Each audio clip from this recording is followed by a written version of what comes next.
Hello. Gulf ടാക്സിൻ്റെ first part already നമ്മൾ upload ചെയ്തിട്ടുണ്ടായിരുന്നു. അത് GCC വാറ്റിൻ്റെ ഒരു ഓവർവ്യൂ ആണ്. അതാരെങ്കിലും കാണാത്തതായിട്ടുണ്ടെങ്കിൽ അതിൻ്റെ ലിങ്ക് ഞാൻ ഡിസ്ക്രിപ്ഷനിൽ കൊടുത്തിട്ടുണ്ട്. പിന്നെ ഇതിൻ്റെയൊക്കെ നോട്ട്സ് വേണമെന്നുണ്ടെങ്കിൽ നിങ്ങൾ എനിക്ക് മെയിൽ ID ഒന്ന് മെയിൽ അയച്ചാൽ മതി, ഞാൻ നിങ്ങൾക്ക് അയച്ചു തരാം.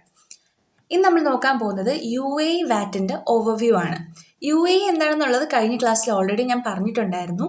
United Arab Emirates. അപ്പോൾ ഇത് GCCയിലെ ഒരു മെമ്പർ കൺട്രി ആണ്. UAEയിൽ 7 എമിറേറ്റ്സ് അഥവാ സ്റ്റേറ്റ്സ് ഉണ്ട്. അതാണ് Dubai, Abu Dhabi, Sharjah, Ajman, Ras al Khaimah, Fujairah and Umm al Quwain. ഈ 7 സ്റ്റേറ്റുകൾ ചേരുന്നതിനെയാണ് നമ്മൾ UAE എന്ന് പറയുന്നത്. ഇനി UAEയിൽ മെയിനായിട്ട് വരുന്ന ടാക്സ് ആണ് വാറ്റ്. കഴിഞ്ഞ ക്ലാസ് നമ്മൾ വാറ്റ് എന്താണെന്നുള്ള ഒരു ചെറിയതായിട്ട് പറഞ്ഞിട്ടുണ്ടായിരുന്നു. എന്നാലും ഒന്നുകൂടെ പറയാം. വാറ്റ് എന്നത് ഗുഡ്സ് ഓർ സർവീസ് സപ്ലൈ ചെയ്യുമ്പോൾ ലെവി ചെയ്യുന്ന, അതായത് അതിൽ പിടിക്കുന്ന ഒരു ടാക്സ് ആണ്. അതിൻ്റെ റേറ്റ് വരുന്നത് UAEയിൽ 5% ആണ്. വാറ്റ് കൂടാതെ UAEയിൽ 2 മേജർ ടാക്സും കൂടെ ഉണ്ട്. അതാണ് കോർപ്പറേറ്റ് ടാക്സും എക്സൈസ് ടാക്സും. ഈ കോർപ്പറേറ്റ് ടാക്സ് എന്ന് പറയുന്നത് ഇപ്പോൾ ബിസിനസ്സിൻ്റെ ടാക്സബിൾ പ്രോഫിറ്റ് എന്നത് ഒരു പ്രിസ്ക്രൈബ്ഡ് ത്രെഷോൾഡിനെക്കാട്ടിലും കൂടുതലാകുമ്പോൾ പിടിക്കുന്ന ടാക്സ് ആണ്. അതിൻ്റെ റേറ്റ് UAEയിൽ വരുന്നത് 9% ആണ്. ഇനി ഉള്ളത് എക്സൈസ് ടാക്സ് ആണ്. അത് യൂഷ്വലി ഇപ്പോൾ ഹ്യൂമൻ ഹെൽത്തിനും എൻവയോൺമെൻറ്റിനും ഒക്കെ ഹാംഫുൾ ആയിട്ടുള്ള ചില സ്പെസിഫിക് ഗുഡ്സ് ഉണ്ടായിരിക്കും. അപ്പോൾ അതിൻ്റെ സപ്ലൈസ് ഒക്കെ നടത്തുമ്പോൾ പിടിക്കുന്ന ടാക്സ് ആണ്. ഫോർ എക്സാമ്പിൾ ഇപ്പോൾ ടൊബാക്കോ, കാർബണേറ്റഡ് ഡ്രിങ്ക്സ്, ഇതൊക്കെ ഹ്യൂമൻ ഹെൽത്തിനൊക്കെ ഹാംഫുൾ ആയിട്ടുള്ള ഗുഡ്സ് ആയതുകൊണ്ട് ഇതിൻ്റെയൊക്കെ മേലിൽ ഇവർ എക്സൈസ് ടാക്സ് ചുമത്തും. ആൻഡ് അതിൻ്റെ റേറ്റ് വരുന്നത് 50% to 100% വരെയാണ്. ഈ വാറ്റും എക്സൈസ് ഡ്യൂട്ടിയും കോർപ്പറേറ്റ് ടാക്സും ഒക്കെ കൺട്രോൾ ചെയ്യുന്ന ഗവൺമെൻറ്റിന് ഒരു അതോറിറ്റി ഉണ്ട്.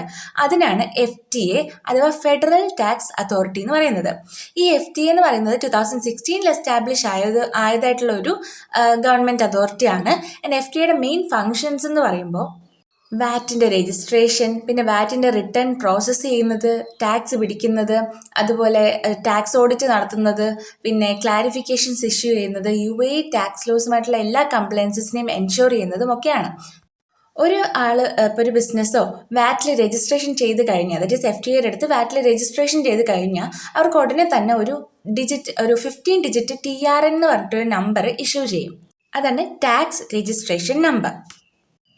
അടുത്തായിട്ട് നമ്മൾ നോക്കാൻ പോകുന്നത് UAE വാറ്റിലെ types of supply of goods and service ആണ്. ഇപ്പോൾ സപ്ലൈ എന്ന് പറഞ്ഞാൽ എന്താണ്? സപ്ലൈ ഒരു എന്തുവാകാം, ലൈക്ക് ഒരു സെയിൽ ആകാം, ലീസ് ആവാം, ബാറ്റർ ആവാം, റെൻ്റൽ ആവാം, ഓണർഷിപ്പ് ആവാം, എന്തുവാകാം.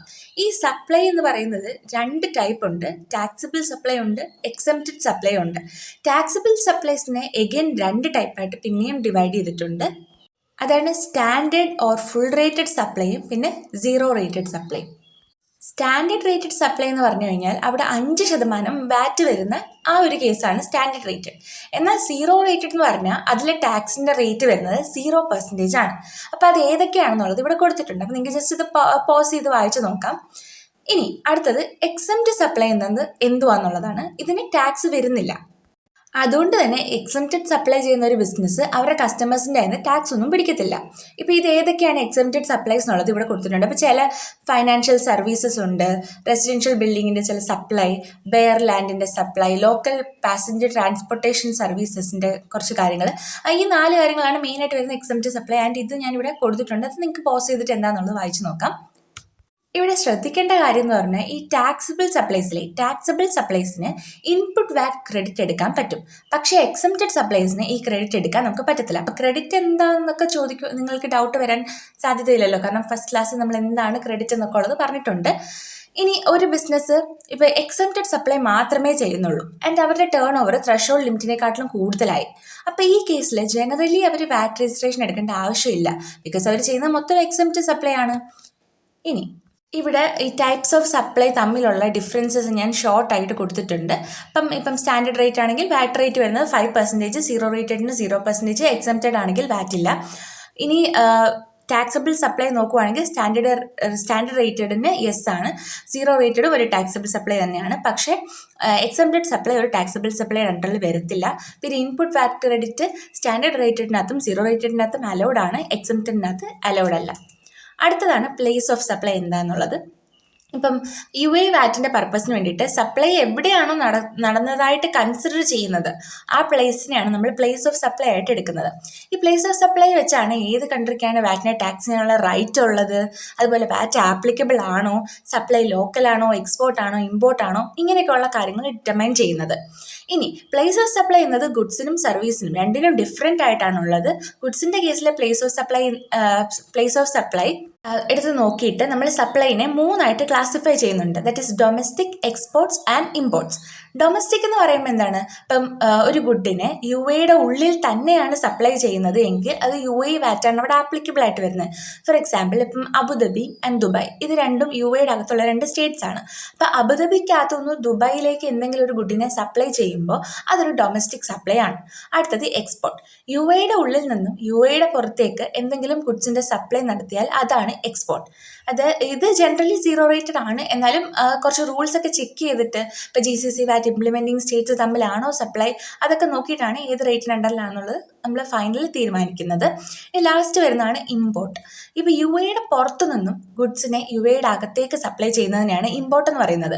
അപ്പോൾ ഇവിടെ പ്ലേസ് ഓഫ് സപ്ലൈ വരുന്നത് യു എ ആണ്. ആൻഡ് യൂഷ്വലി ഇതൊക്കെ റിവേഴ്സ് ചാർജ് മെക്കാനിസത്തിലാണ് ചാർജ് ചെയ്യുന്നത്.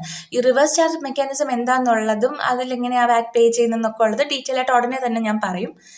ഇതിനൊരു എക്സാമ്പിൾ പറയുകയാണെങ്കിൽ ഇപ്പോൾ ഇന്ത്യയിൽ നിന്നും യു എയിലേക്ക് ഒരു ഗുഡ് സപ്ലൈ ചെയ്യുകയാണെന്ന് വെച്ചു. അപ്പോൾ ഈ കേസിൽ യു എയുടെ അകത്തേക്ക് അതിനെ ഇമ്പോർട്ട് ചെയ്യാണ്. നമ്മളിപ്പോൾ യു എയിലാണ് നിൽക്കുന്നത്. അപ്പോൾ യു എ വെച്ച് നോക്കുമ്പോൾ ഇന്ത്യയിൽ നിന്നൊരു സാധനം വരുമ്പോൾ അത് ഇമ്പോർട്ട് ചെയ്യുവാണ്. അതിന് അടുത്ത് നമ്മൾ നോക്കാൻ പോകുന്നത് place of supply of service ആണ്. ഇവിടെ ജനറൽ റൂൾ എന്ന് പറയുന്നത് സപ്ലയർ എവിടെയാണോ റിസൈഡ് ചെയ്യുന്നത് അതായിരിക്കും, ആ സ്ഥലമായിരിക്കും place of supply of service ആയിട്ട് എടുക്കുന്നത്. ഇപ്പം ഫോർ എക്സാമ്പിൾ ഇപ്പോൾ അബുദാബി എന്ന് പറയുമ്പോൾ അത് യു എക്കകത്ത് വരുന്നതാണ്. അപ്പം അബുദാബിയിലുള്ള ഒരു ബിസിനസ് ബഹ്റൈനിലേക്ക് എന്തെങ്കിലും ഒരു സർവീസ് കൊടുക്കുവാണ്. അങ്ങനെയാണെങ്കിൽ ഇവിടെ സപ്ലയർ വരുന്നത് അബുദാബിയിലായതുകൊണ്ട് യു എ വാറ്റിൻ്റെ അണ്ടറിലായിരിക്കും ഇത് വരുന്നത്. യു എ വാറ്റ് ആയിരിക്കും ഇവർക്ക് ആപ്ലിക്കബിൾ ആയിട്ട് വരുന്നത്. പക്ഷേ ഈ ഒരു രീതിക്കാവണം എന്നില്ല എല്ലാ സർവീസിൻ്റെയും കേസിൽ. കുറച്ച് എക്സെപ്ഷൻസ് ഉണ്ട്. ഫോർ എക്സാമ്പിൾ ഇപ്പോൾ റിയൽ എസ്റ്റേറ്റ് സർവീസസ്, അതുപോലെ ടെലികോം അല്ലെങ്കിൽ ഇലക്ട്രോണിക് സർവീസസ്, റെസ്റ്റോറൻറ്റ് അല്ലെങ്കിൽ ഹോട്ടൽ സർവീസസ്, ട്രാൻസ്പോർട്ട് സർവീസസ്, ഇങ്ങനത്തെ കാര്യങ്ങൾ. അതുപോലെ ഇപ്പം വേറൊരു രാജ്യത്തിലെ വാറ്റ് രജിസ്ട്രേഷൻ ഉള്ള ഒരു കസ്റ്റമർ ആണെങ്കിൽ ആ കസ്റ്റമറിന് എന്തെങ്കിലും സർവീസ് നൽകുന്ന സമയത്ത് ആ കസ്റ്റമർ ഏത് GCCയിലാണുള്ളത് ആ സ്ഥലത്തിനെയായിരിക്കും നമ്മൾ place of supply of service ആയിട്ട് കാൽക്കുലേറ്റ് ചെയ്യുന്നത്. അപ്പോൾ ഇതിൻ്റെയൊക്കെ എങ്ങനെയാണ് ഓരോന്നിൻ്റെ എന്നുള്ളത് ഇവിടെ കൊടുത്തിട്ടുണ്ട്. നിങ്ങൾക്ക് പോസ് ചെയ്തിട്ട് നോക്കാം. ഇനി അടുത്തതെന്ന് പറഞ്ഞാൽ ഒരു ജനറൽ ആയിട്ടുള്ളൊരു കാര്യമാണ്, ഒരു നോട്ട് പോലെ. ഇപ്പോൾ ഒരു കമ്പനി, ആ കമ്പനിക്ക് പല രാജ്യങ്ങളിലെ ബ്രാഞ്ചസ് ഉണ്ട്, അല്ലെങ്കിൽ ഫിക്സഡ് എസ്റ്റാബ്ലിഷ്മെൻറ്റ്സ് ഉണ്ട്. അങ്ങനെയൊക്കെയാണെന്നുണ്ടെങ്കിൽ ഏത് ബ്രാഞ്ചിൽ നിന്നാണോ അവർ മെയിനായിട്ട് സർവീസൊക്കെ കൊടുക്കുന്നത്, അപ്പോൾ അത് നോക്കിയിട്ടായിരിക്കും അവരുടെ place of supply of service നമ്മൾ തീരുമാനിക്കുന്നത്. അപ്പം പ്ലേസ് ഓഫ് സപ്ലൈ കഴിഞ്ഞു, അത് ഗുഡ്സിനെയും സർവീസിനെയും നമ്മൾ നോക്കി. ഇനി അടുത്ത് ടൈം ഓഫ് സപ്ലൈ ആണ് നമ്മൾ നോക്കാൻ പോകുന്നത്. ടൈം ഓഫ് സപ്ലൈ എന്നത് ഒരു ടാക്സബിൾ ഗുഡ്സ് അല്ലെങ്കിൽ ഒരു അതിനെ സപ്ലൈ ചെയ്യുമ്പോൾ വാറ്റിൽ എപ്പോഴാണ് അത് പേയബിൾ ആവുന്നത് അത് പറയുന്നതിനെയാണ് നമ്മൾ ടൈം ഓഫ് സപ്ലൈ എന്ന് പറയുന്നത്. അപ്പോൾ ഇത് യൂഷ്വലി നമ്മൾ 3 ഡേറ്റ്സ് പറയും. ഈ 3 ഡേറ്റ്സിൽ ഏറ്റവും ആദ്യം വരുന്നത് ഏത് ഡേറ്റാന്ന് നോക്കിയിട്ടായിരിക്കും ഡിറ്റർമൈൻ ചെയ്യുന്നത്. അത് earliest of the 3 points below ആയിരിക്കും നമ്മൾ എടുത്തിട്ട് അതായിരിക്കും നമ്മൾ യു എ വാറ്റിൻ്റെ അണ്ടറിൽ ടൈം ഓഫ് സപ്ലൈ ആയിട്ട് കാൽക്കുലേറ്റ് ചെയ്യുന്നത്. ഫസ്റ്റ് ആണ് date of transfer of goods, രണ്ടാമതാണ് date of receipt of payment, മൂന്നാമതാണ് date of tax invoice. Date of transfer of goods എന്ന് പറഞ്ഞാൽ എന്താ, ഗുഡ് ട്രാൻസ്ഫർ ചെയ്ത സമയം, ആ ടൈം എടുക്കുക. ഇപ്പോൾ ട്രാൻസ്ഫർ നടക്കുന്ന സമയത്ത് അതൊരു സപ്ലയറിൻ്റെ സൂപ്പർവിഷനിലാണ് ആ ട്രാൻസ്ഫർ നടക്കുന്നതെങ്കിൽ സപ്ലയർ ഗുഡ്സ് ട്രാൻസ്ഫർ ചെയ്ത ഡേറ്റിനെ ആയിരിക്കും നമ്മളെടുത്ത് കൺസിഡർ ചെയ്യുന്നത്. ഇനിയിപ്പോൾ ട്രാൻസ്ഫർ ചെയ്യുമ്പോൾ അത് സപ്ലയറുടെ സൂപ്പർവിഷനിലല്ലെങ്കിൽ കസ്റ്റമറിൻ്റെ കയ്യിൽ ആ ഗുഡ്സ് എപ്പോഴാണോ റിസീവ് ചെയ്തത്, അഥവാ കസ്റ്റമർ എപ്പോഴാണ് ആ ഗുഡിൻ്റെ പൊസഷൻ എടുത്തത്, ആ ഡേറ്റ് ആയിരിക്കും നമ്മൾ കൺസിഡർ ചെയ്യുക. അടുത്തത് date of receipt of payment, അതായത് പേയ്മെൻറ്റ് കിട്ടിയ ആ ഡേറ്റ്. ഇത് ടാക്സബിൾ സപ്ലൈന്ന് പേയ്മെൻറ്റ് റിസീവ് ചെയ്യുന്ന ഡേറ്റ് ആണ്. അഡ്വാൻസ് പേയ്മെൻറ്റ് കിട്ടുവാണെങ്കിൽ അതും ഇതിനകത്ത് ഇൻക്ലൂഡ് ചെയ്യും. ഇനി അടുത്ത ഡേറ്റ് ഓഫ് ടാക്സ് ഇൻവോയ്സ് എന്താണെന്നുള്ളത് ഞാൻ ഡീറ്റെയിൽഡ് ആയിട്ട് ഏറ്റവും ലാസ്റ്റിൽ നോട്ട്സ് ആയിട്ട് കൊടുത്തിട്ടുണ്ട്. പക്ഷേ ഞാൻ പറയാം. ഇപ്പോൾ എന്തായാലും ടാക്സ് ഇൻവോയ്സ്, അതായത് നമുക്കൊരു ബില്ല് കിട്ടില്ലേ, ആ ബില്ല് കിട്ടുന്ന ഡേറ്റ് എടുക്കുക, ഇൻവോയ്സ് കിട്ടുന്ന ഡേറ്റ്. യു എ വാറ്റിൻ്റെ ലോ പ്രകാരം നമ്മൾ ജനറലി ഒരു സപ്ലൈ നടത്തുവാണെങ്കിൽ അതിൻ്റെ വിത്തിൻ 14 ഡേയ്സ് 14 ദിവസത്തിനുള്ളിൽ ടാക്സ് ഇൻവോയ്സ് ഇഷ്യൂ ചെയ്യണം എന്നാണ് പറയുന്നത്. ഇനി ഒരു നോട്ട് പറയാനുണ്ട്. നമ്മളിപ്പോൾ ഡേറ്റ് ഓഫ് റിസീറ്റ് ഓഫ് പേയ്മെൻറ്റിനകത്ത് ഒരു അഡ്വാൻസ് പേയ്മെൻറ്റിനെ കുറിച്ച് പറഞ്ഞായിരുന്നല്ലോ. അപ്പോൾ അഡ്വാൻസ് റിസീറ്റ് അങ്ങനെ എന്തെങ്കിലും ഉണ്ടായിട്ടുണ്ടെങ്കിൽ അവിടെ ആക്ച്വൽ സെയിൽ നടന്നിട്ടില്ലെങ്കിലും അഡ്വാൻസ് എമൗണ്ട് റിസീവ് ചെയ്ത് കഴിഞ്ഞാൽ വാറ്റ് പേബിൾ ആകാൻ ചാൻസ് ഉണ്ട്. അപ്പം കിട്ടിയ അഡ്വാൻസ് എമൗണ്ട് വാറ്റ് ഇൻക്ലൂസീവ് ആയിട്ട് കൺസിഡർ ചെയ്ത് നമ്മൾ വാറ്റിനെ കാൽക്കുലേറ്റ് ചെയ്യും. അതാണ് അഡ്വാൻസ് റിസീറ്റിൻ്റെ ട്രീറ്റ്മെൻറ്റ് വരുന്നത്. അപ്പം നമ്മുടെ ടൈം ഓഫ് സപ്ലൈയും കഴിഞ്ഞു. ഇനി അടുത്ത ഒരു ടോപ്പിക് എന്ന് പറയുന്നത് ഞാൻ നേരത്തെ പറഞ്ഞൊരു ടോപ്പിക്കാണ് റിവേഴ്സ് ചാർജ് മെക്കാനിസം അല്ലെങ്കിൽ RCM എന്താണെന്നുള്ളതാണ് ഇനി പറയാൻ പോകുന്നത്. സാധാരണ രീതിയിൽ നമ്മളൊരു സപ്ലൈ നടക്കുമ്പോൾ വാറ്റിനെ കളക്ട് ചെയ്ത് അത് ഗവൺമെൻറ്റിന് പേ ചെയ്യുന്നത് സപ്ലയറാണ്. അപ്പോൾ ഇതിനെ നമ്മൾ ഫോർവേഡ് ചാർജ് മെക്കാനിസം അഥവാ FCM എന്ന് പറയും. അതായത് സപ്ലയർ കളക്ട് ചെയ്ത് ഗവൺമെൻറ്റിന് അടയ്ക്കുമ്പോൾ അത് ഫോർവേഡ് ചാർജ് മെക്കാനിസം. പക്ഷേ ചില സിറ്റുവേഷൻസിൽ ഈ വാറ്റിൻ്റെ ലയബിലിറ്റിയെ സപ്ലയറിൽ നിന്നും മാറ്റിയിട്ട് ബയർ അഥവാ റെസിപ്പിയൻറ്റിലേക്ക് നമ്മൾ ഷിഫ്റ്റ് ചെയ്യും. അതായത് റെസിപ്പിയൻ്റ് അങ്ങ് ഗവൺമെൻറ്റിന് അടച്ചാൽ മതി എന്ന് പറയും. അപ്പോൾ ഇതിനെയാണ് നമ്മൾ റിവേഴ്സ് ചാർജ് മെക്കാനിസം അഥവാ RCM എന്ന് പറയുന്നത്. റെസിപ്പിയൻ്റ് അടയ്ക്കുമ്പോൾ റിവേഴ്സ് ചാർജ് മെക്കാനിസം. അല്ല നോർമലി നമ്മൾ ചെന്നാൽ സപ്ലയർ അടയ്ക്കുവാണെങ്കിൽ അത് ഫോർവേഡ് ചാർജ് മെക്കാനിസം. RCMൻ്റെ കേസിലാണെങ്കിൽ ബയർ തന്നെ ഇവിടെ ടാക്സിബിൾ സപ്ലൈ ചെയ്തതുപോലെ കൺസിഡർ ചെയ്തിട്ട് വാറ്റ് അക്കൗണ്ട് ചെയ്യാനും ഗവൺമെൻറ്റിൽ പേ ചെയ്യാനും ഒക്കെ ഉള്ള റെസ്പോൺസിബിലിറ്റി ബയറിൻ്റെ മേളിലേക്ക് ഷിഫ്റ്റ് ചെയ്യും. RCM സാധാരണയായിട്ട് ആപ്ലിക്കബിൾ ആകുന്നതെന്ന് പറഞ്ഞാൽ ഇപ്പം സപ്ലയർ UAEയുടെ പുറത്തുള്ള ആളായിരിക്കും.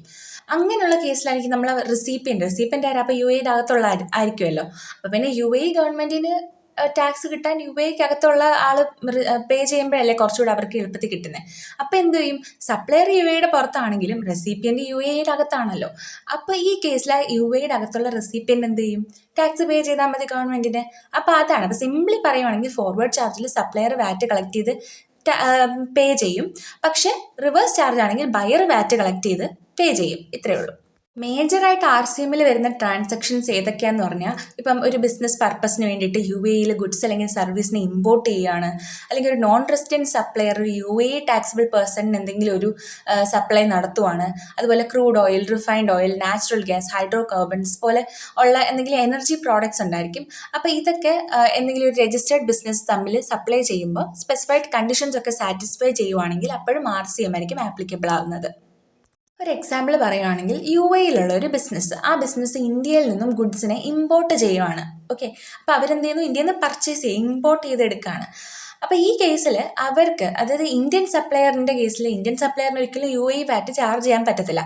അപ്പോൾ UAEയിലെ ബയർ ആയിരിക്കും ഈ RCM ആയിട്ട് ഈ വാറ്റിനെ അക്കൗണ്ട് ചെയ്യുന്നത്. റിവേഴ്സ് ചാർജ് മെക്കാനിസത്തിൽ അതായത് റെസിപ്പിയൻ്റ് എന്ത് ചെയ്യും, ഈ വാറ്റിനെ അക്കൗണ്ട് ചെയ്യും. എന്നിട്ട് അവർക്ക് സത്യം പറഞ്ഞാൽ ഇൻപുട്ട് വാറ്റാണ് വരുന്നത്. പക്ഷേ ഇൻപുട്ട് വാറ്റിന് പകരം അവരതിനെ ഔട്ട്പുട്ട് വാറ്റായിട്ട് കൺസിഡർ ചെയ്തിട്ട് അതിനെ വെച്ചിട്ട് ഇപ്പോൾ ITC ക്ലെയിം ചെയ്യണത്, ഇൻപുട്ട് ടാക്സ് ക്രെഡിറ്റ് ഒക്കെ ക്ലെയിം ചെയ്യണമെന്നുണ്ടെങ്കിൽ അവർക്ക് അതങ്ങനെ ഔട്ട്പുട്ട് വാറ്റിനെ അതായിട്ട് ലൈക്ക് ഔട്ട്പുട്ട് വാറ്റായിട്ട് അതിനെ കൺസിഡർ ചെയ്താൽ മാത്രമേ അവർക്ക് എന്ത് ചെയ്യാൻ പറ്റുള്ളൂ, ക്രെഡിറ്റ് ഒക്കെ എടുക്കാനും ഒക്കെ പറ്റത്തുള്ളൂ. അത്രയേ ഉള്ളൂ. അടുത്തത് mainland, free zone and designated zone in UAE. ഈ 3 കാര്യങ്ങൾ എന്തൊക്കെയാണെന്നുള്ളത് നമുക്ക് നോക്കാം. ഫസ്റ്റ് വരുന്നതാണ് മെയിൻലാൻഡ്. മെയിൻലാൻഡ് എന്ന് പറയുമ്പം UAEയുടെ നോർമൽ ബിസിനസ് ഏരിയനാണ് നമ്മൾ മെയിൻലാൻഡ് എന്ന് പറയുന്നത്. ഇവിടെ സ്റ്റാൻഡേർഡ് ആയിട്ടുള്ള UAEയുടെ വാറ്റ് റൂൾസ് എല്ലാം ഫുള്ളി ആപ്ലിക്കബിൾ ആവും. അടുത്താണ് ഫ്രീ സോൺ അഥവാ ഫ്രീ ട്രേഡ് സോൺ എന്ന് പറയുന്നത്. ഇത് ഇൻ്റർനാഷണൽ ബിസിനസ്സസും അതുപോലെ ഫോറിൻ ഇൻവെസ്റ്റ്മെൻ്റ് ഒക്കെ പ്രൊമോട്ട് ചെയ്യാൻ വേണ്ടി UAE തന്നെ ക്രിയേറ്റ് ചെയ്ത സ്പെഷ്യൽ ബിസിനസ് ഏരിയനെയാണ് ഫ്രീ സോൺ എന്ന് പറയുന്നത്. ഇവിടെ കുറേ ബെനിഫിറ്റ്സ് ബിസിനസ്സിന് കിട്ടും. അതായത് 100% ഫോറിൻ ഓണർഷിപ്പ് കിട്ടും, കസ്റ്റംസ് ബെനിഫിറ്റ് കിട്ടും, അതുപോലെ ബിസിനസ് റെഗുലേഷൻസ് ഒക്കെ വളരെ സിമ്പിളായിരിക്കും. പക്ഷേ ശ്രദ്ധിക്കേണ്ട ഒരു കാര്യം, എല്ലാ ഫ്രീ സോൺസും ഓട്ടോമാറ്റിക്കലി വാറ്റ് ഫ്രീ ആയിട്ടുള്ള ഏരിയ ആകില്ല. അതിനൊക്കെ കുറേ റെഗുലേഷൻസ് ഒക്കെ ഉണ്ട്. അപ്പം നമ്മൾ ജസ്റ്റ് ബേസിക്കലി ഫ്രീ സോൺ എന്ന് കേട്ടാൽ ഒന്ന് അറിഞ്ഞിരിക്കണം, അത്രേ ഉള്ളൂ. ഇനി അടുത്തത് ഡെസിഗ്നേറ്റഡ് സോൺ. അപ്പോൾ അതെന്ന് പറഞ്ഞാൽ ഇപ്പോൾ ചില അപ്രൂവ്ഡ് ഫ്രീ സോൺസിനെ നമ്മൾ ഡെസിഗ്നേറ്റഡ് സോൺസ് ആയിട്ട് ട്രീറ്റ് ചെയ്യും. ഡെസിഗ്നേറ്റഡ് സോൺ എന്നത് UAE ക്യാബിനറ്റ് അപ്രൂവ് ചെയ്തിട്ടുള്ള എക്സിക്യൂട്ടീവ് റെഗുലേഷൻസിൽ പറഞ്ഞ കണ്ടീഷൻസ് സാറ്റിസ്ഫൈ ചെയ്യുന്ന സ്പെസിഫിക് ആയിട്ടുള്ള ഏരിയാസ് ആണ്. ഇപ്പം UAEയുടെ ലോസ് നോക്കിയിട്ട് ആ ലോസിൽ പറഞ്ഞ എല്ലാ കണ്ടീഷൻസും സാറ്റിസ്ഫൈ ചെയ്യുവാണെന്നുണ്ടെങ്കിൽ വാറ്റിൻ്റെ പർപ്പസിന് വേണ്ടിയിട്ട് ചില ഗുഡ്സിൻ്റെ ട്രാൻസാക്ഷൻ സമയത്ത് ഡെസിഗ്നേറ്റഡ് സോണിനെ UAEക്ക് പുറത്തുള്ള ഒരു ഏരിയനെ പോലെ നമ്മൾ ട്രീറ്റ് ചെയ്യും. അതുപോലെ ഇപ്പോൾ ഒരു ഡെസിഗ്നേറ്റഡ് സോണിൽ നിന്ന് മറ്റൊരു ഡെസിഗ്നേറ്റഡ് സോണിലേക്ക് ഗുഡ്സിനെ സപ്ലൈ ചെയ്യുമ്പോൾ പ്രിസ്ക്രൈബ്ഡ് കണ്ടീഷൻസ് ഒക്കെ സാറ്റിസ്ഫൈ ചെയ്യുവാണെങ്കിൽ വാറ്റ് അപ്ലൈ ചെയ്യാതിരിക്കാനുള്ള ചാൻസും ഉണ്ട്. ഈ യു എയിൽ കുറേ ഡെസിഗ്നേറ്റഡ് സോൺസ് ഉണ്ട്. അതിപ്പോൾ ഓരോ സ്റ്റേറ്റിനും കുറേ ഡെസിഗ്നേറ്റഡ് സോൺസ് വെച്ചിട്ടുണ്ട്. അത് മേജർ ആയിട്ടുള്ള കുറച്ച് ഡെസിഗ്നേറ്റഡ് സോൺസ് ഞാനിവിടെ എഴുതിയിട്ടുണ്ട്. Jebel Ali free zone JAFZA Dubai, Dubai airport free zone DAFZA in Dubai, Khalifa industrial zone KIZAD in Abu Dhabi, Sharjah airport international free zone SAIF zone in Sharjah, Ajman free zone in Ajman, RAK free trade zone RAKEZ in Ras Al Khaimah, Fujairah free zone in Fujairah, Abu Dhabi airport free zone ADAFZ in Abu Dhabi. ഇതൊക്കെ ഇങ്ങനെയാണോ പറയുന്നതെന്ന് എനിക്കറിയത്തില്ല. പക്ഷേ എന്തായാലും ഇതൊക്കെയാണ് ഒരു major ആയിട്ടുള്ള designated zones in U A ആയിട്ട് ഉള്ളത്. അപ്പം ഒരു എക്സാമ്പിൾ പറയുകയാണെങ്കിൽ ABC ട്രേഡേഴ്സ് എന്ന് പറഞ്ഞാൽ ഇപ്പോൾ ജബൽ അലി ഫ്രീ സോണിൽ നിന്നും ഇപ്പോൾ ദുബായ് എയർപോർട്ട് ഫ്രീ സോണിലോ ഒരു വേറെ ബിസിനസ് ഉണ്ട് PQR ട്രേഡേഴ്സ്. അപ്പോൾ ഇവർ തമ്മിൽ എന്തെങ്കിലും ഗുഡ്സ് സപ്ലൈ ചെയ്യുവാണെങ്കിൽ ഇപ്പോൾ രണ്ടും അപ്രൂവ്ഡ് ഡെസിഗ്നേറ്റഡ് സോൺസ് ആണല്ലോ. അങ്ങനെ ആണെന്നുണ്ടെങ്കിൽ ലീഗൽ കണ്ടീഷൻസ് എല്ലാം നോക്കും. അതൊക്കെ സാറ്റിസ്ഫൈ ചെയ്തിട്ടുണ്ട് എന്നും കൂടി ആണെങ്കിൽ ആ ഗുഡ്സ് ട്രാൻസ്ഫർ ചെയ്യുന്നതിന് വാറ്റ് അപ്ലൈ ചെയ്യാതിരിക്കാനുള്ള ഒരു ചാൻസ് ഉണ്ട്. ഇനി ഒരു സോണിനെ ഡെസിഗ്നേറ്റഡ് സോണായിട്ട് കൺസിഡർ ചെയ്യാൻ കുറച്ച് കണ്ടീഷൻസ് സാറ്റിസ്ഫൈ ചെയ്യണം. ഇല്ലെന്നുണ്ടെങ്കിൽ വാറ്റ് പർപ്പസിൽ അതിനെ UAE മെയിൻലാൻഡ് ആയിട്ട് തന്നെയായിരിക്കും ട്രീറ്റ് ചെയ്യുന്നത്. മെയിൻലാൻഡിൻ്റെ ഒരു പാർട്ടായിട്ട് ട്രീറ്റ് ചെയ്യും. അപ്പം ഡെസിഗ്നേറ്റഡ് സോൺ ക്വാളിഫൈ ചെയ്യാനുള്ള കണ്ടീഷൻസ് എന്ന് പറഞ്ഞാൽ ഫസ്റ്റ് ആണ് അത് പ്രോപ്പർലി ഫെൻസ്ഡ് ആയ ജോഗ്രഫിക്കൽ ഏരിയ ആയിരിക്കണം. ഫെൻസിങ് ഒക്കെ ചെയ്തിട്ടുണ്ടായിരിക്കണം. ആൻഡ് അവിടുത്തെ ഗുഡ്സും പേഴ്സണും ഒക്കെ മൂവ് ചെയ്യുന്നത് മോണിറ്റർ ചെയ്യാൻ വേണ്ടിയിട്ട് പ്രോപ്പർ സെക്യൂരിറ്റിയും കസ്റ്റംസ് കൺട്രോളും ഉണ്ടായിരിക്കണം. ആൻഡ് ഗുഡ്സ് സ്റ്റോർ ചെയ്യാനും പ്രോസസ്സ് ചെയ്യാനും മെയിൻറ്റെയിൻ ചെയ്യാനും ഒക്കെ പ്രോപ്പർ പ്രൊസീജിയേഴ്സ് ഉണ്ടായിരിക്കണം. പിന്നെ സോൺ ഓപ്പറേറ്റർ FTA പ്രിസ്ക്രൈബ് ചെയ്ത പ്രൊസീജിയേഴ്സ് ഒക്കെ കംപ്ലൈ ചെയ്യണം. അപ്പോൾ അത്രയേ ഉള്ളൂ. ഇനി mainland free zone and designated zone നിങ്ങൾക്ക് മനസ്സിലായെന്ന് വിചാരിക്കുന്നു. ഇതൊക്കെ ജസ്റ്റ് ഒന്ന് ഈ പേരുകൾ നിങ്ങൾ അറിഞ്ഞിരുന്നാൽ മതി. കാരണം നമ്മൾ ഈ അക്കൗണ്ട്സിലേക്ക് ഇരിക്കുമ്പോൾ ഇത് ഫ്രീ സോൺ എന്നൊക്കെ പറയുമ്പോൾ എന്താ ഫ്രീ സോൺ ആദ്യമായിട്ട് കേട്ട പോലെ തോന്നാതിരിക്കാൻ വേണ്ടി ജസ്റ്റ് ഇങ്ങനത്തെ കാര്യങ്ങളൊക്കെ ഒന്ന് അറിഞ്ഞു വയ്ക്കാം. അടുത്തത് വാറ്റ് രജിസ്ട്രേഷൻ പ്രോസസ്സിലേക്ക് നമ്മൾ പോവുകയാണ്. ഇത് മെയിൻ ആയിട്ടുള്ള ഒരു ഏരിയ ആണ് ഇനി അങ്ങോട്ട് വരുന്നത്. ഫസ്റ്റ് പാർട്ടിൽ നമ്മൾ മാൻഡേറ്ററി രജിസ്ട്രേഷൻ ത്രെഷോൾഡും വോളണ്ടറി രജിസ്ട്രേഷൻ ത്രെഷോൾഡും ഒക്കെ പഠിച്ചായിരുന്നു. മാൻഡേറ്ററി രജിസ്ട്രേഷൻ്റെ ത്രെഷോൾഡ് വരുന്നത് 3,75,000 ദിർഹമാണെന്നുള്ളതും വോളണ്ടറി രജിസ്ട്രേഷൻ എന്ന് പറയുമ്പോൾ അതിൻ്റെ ത്രെഷോൾഡ് വരുന്നത് 1,87,500, അതായത് 3,70,000 പകുതി ദിർഹം ആണ് വരുന്നതെന്നും ഒക്കെ നമ്മൾ നോക്കിയായിരുന്നു. അപ്പോൾ അത് മനസ്സിലുണ്ടെങ്കിൽ നിങ്ങൾക്കിത് കുറച്ചും കൂടി ഈസിലി കണക്ട് ചെയ്യാൻ പറ്റും. ഫസ്റ്റ് പാർട്ട് എല്ലാവരും കണ്ടെന്ന് വിശ്വസിക്കുന്നു. ഇപ്പോൾ ഒരു ബിസിനസ് മാൻഡേറ്ററി രജിസ്ട്രേഷൻ എടുക്കേണ്ടത് എപ്പോഴാണ്, വോളണ്ടറി രജിസ്ട്രേഷൻ എടുക്കേണ്ടത് എപ്പോഴാണ് എന്നുള്ളത് നമുക്ക് നോക്കാം. മാൻഡേറ്ററി എന്ന് പറഞ്ഞാൽ അവർ മസ്റ്റായിട്ടും എടുത്തിരിക്കണം രജിസ്ട്രേഷൻ.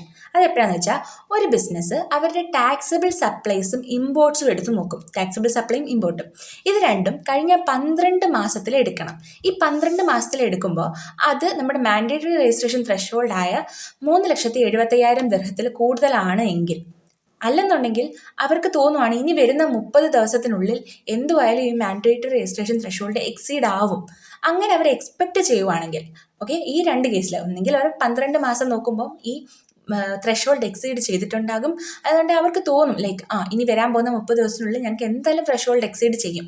അങ്ങനെ തോന്നുവാണെങ്കിൽ വാറ്റിൽ മസ്റ്റായിട്ട് അവർ രജിസ്ട്രേഷൻ എടുത്തിട്ടുണ്ടായിരിക്കണം. ഓക്കെ, ഈ പ്രീവിയസ് 12 മന്ത്സ് ചെക്ക് ചെയ്യുന്നതിന് ഞാൻ ഹിസ്റ്റോറിക് ടെസ്റ്റ് എന്ന് എഴുതിയിട്ടുണ്ട്. നെക്സ്റ്റ് 30 ഡേയ്സിൽ എക്സ്പെക്ട് ചെയ്യുന്നതിന് ഫ്യൂച്ചർ ടെസ്റ്റ് എന്ന് പറയാം.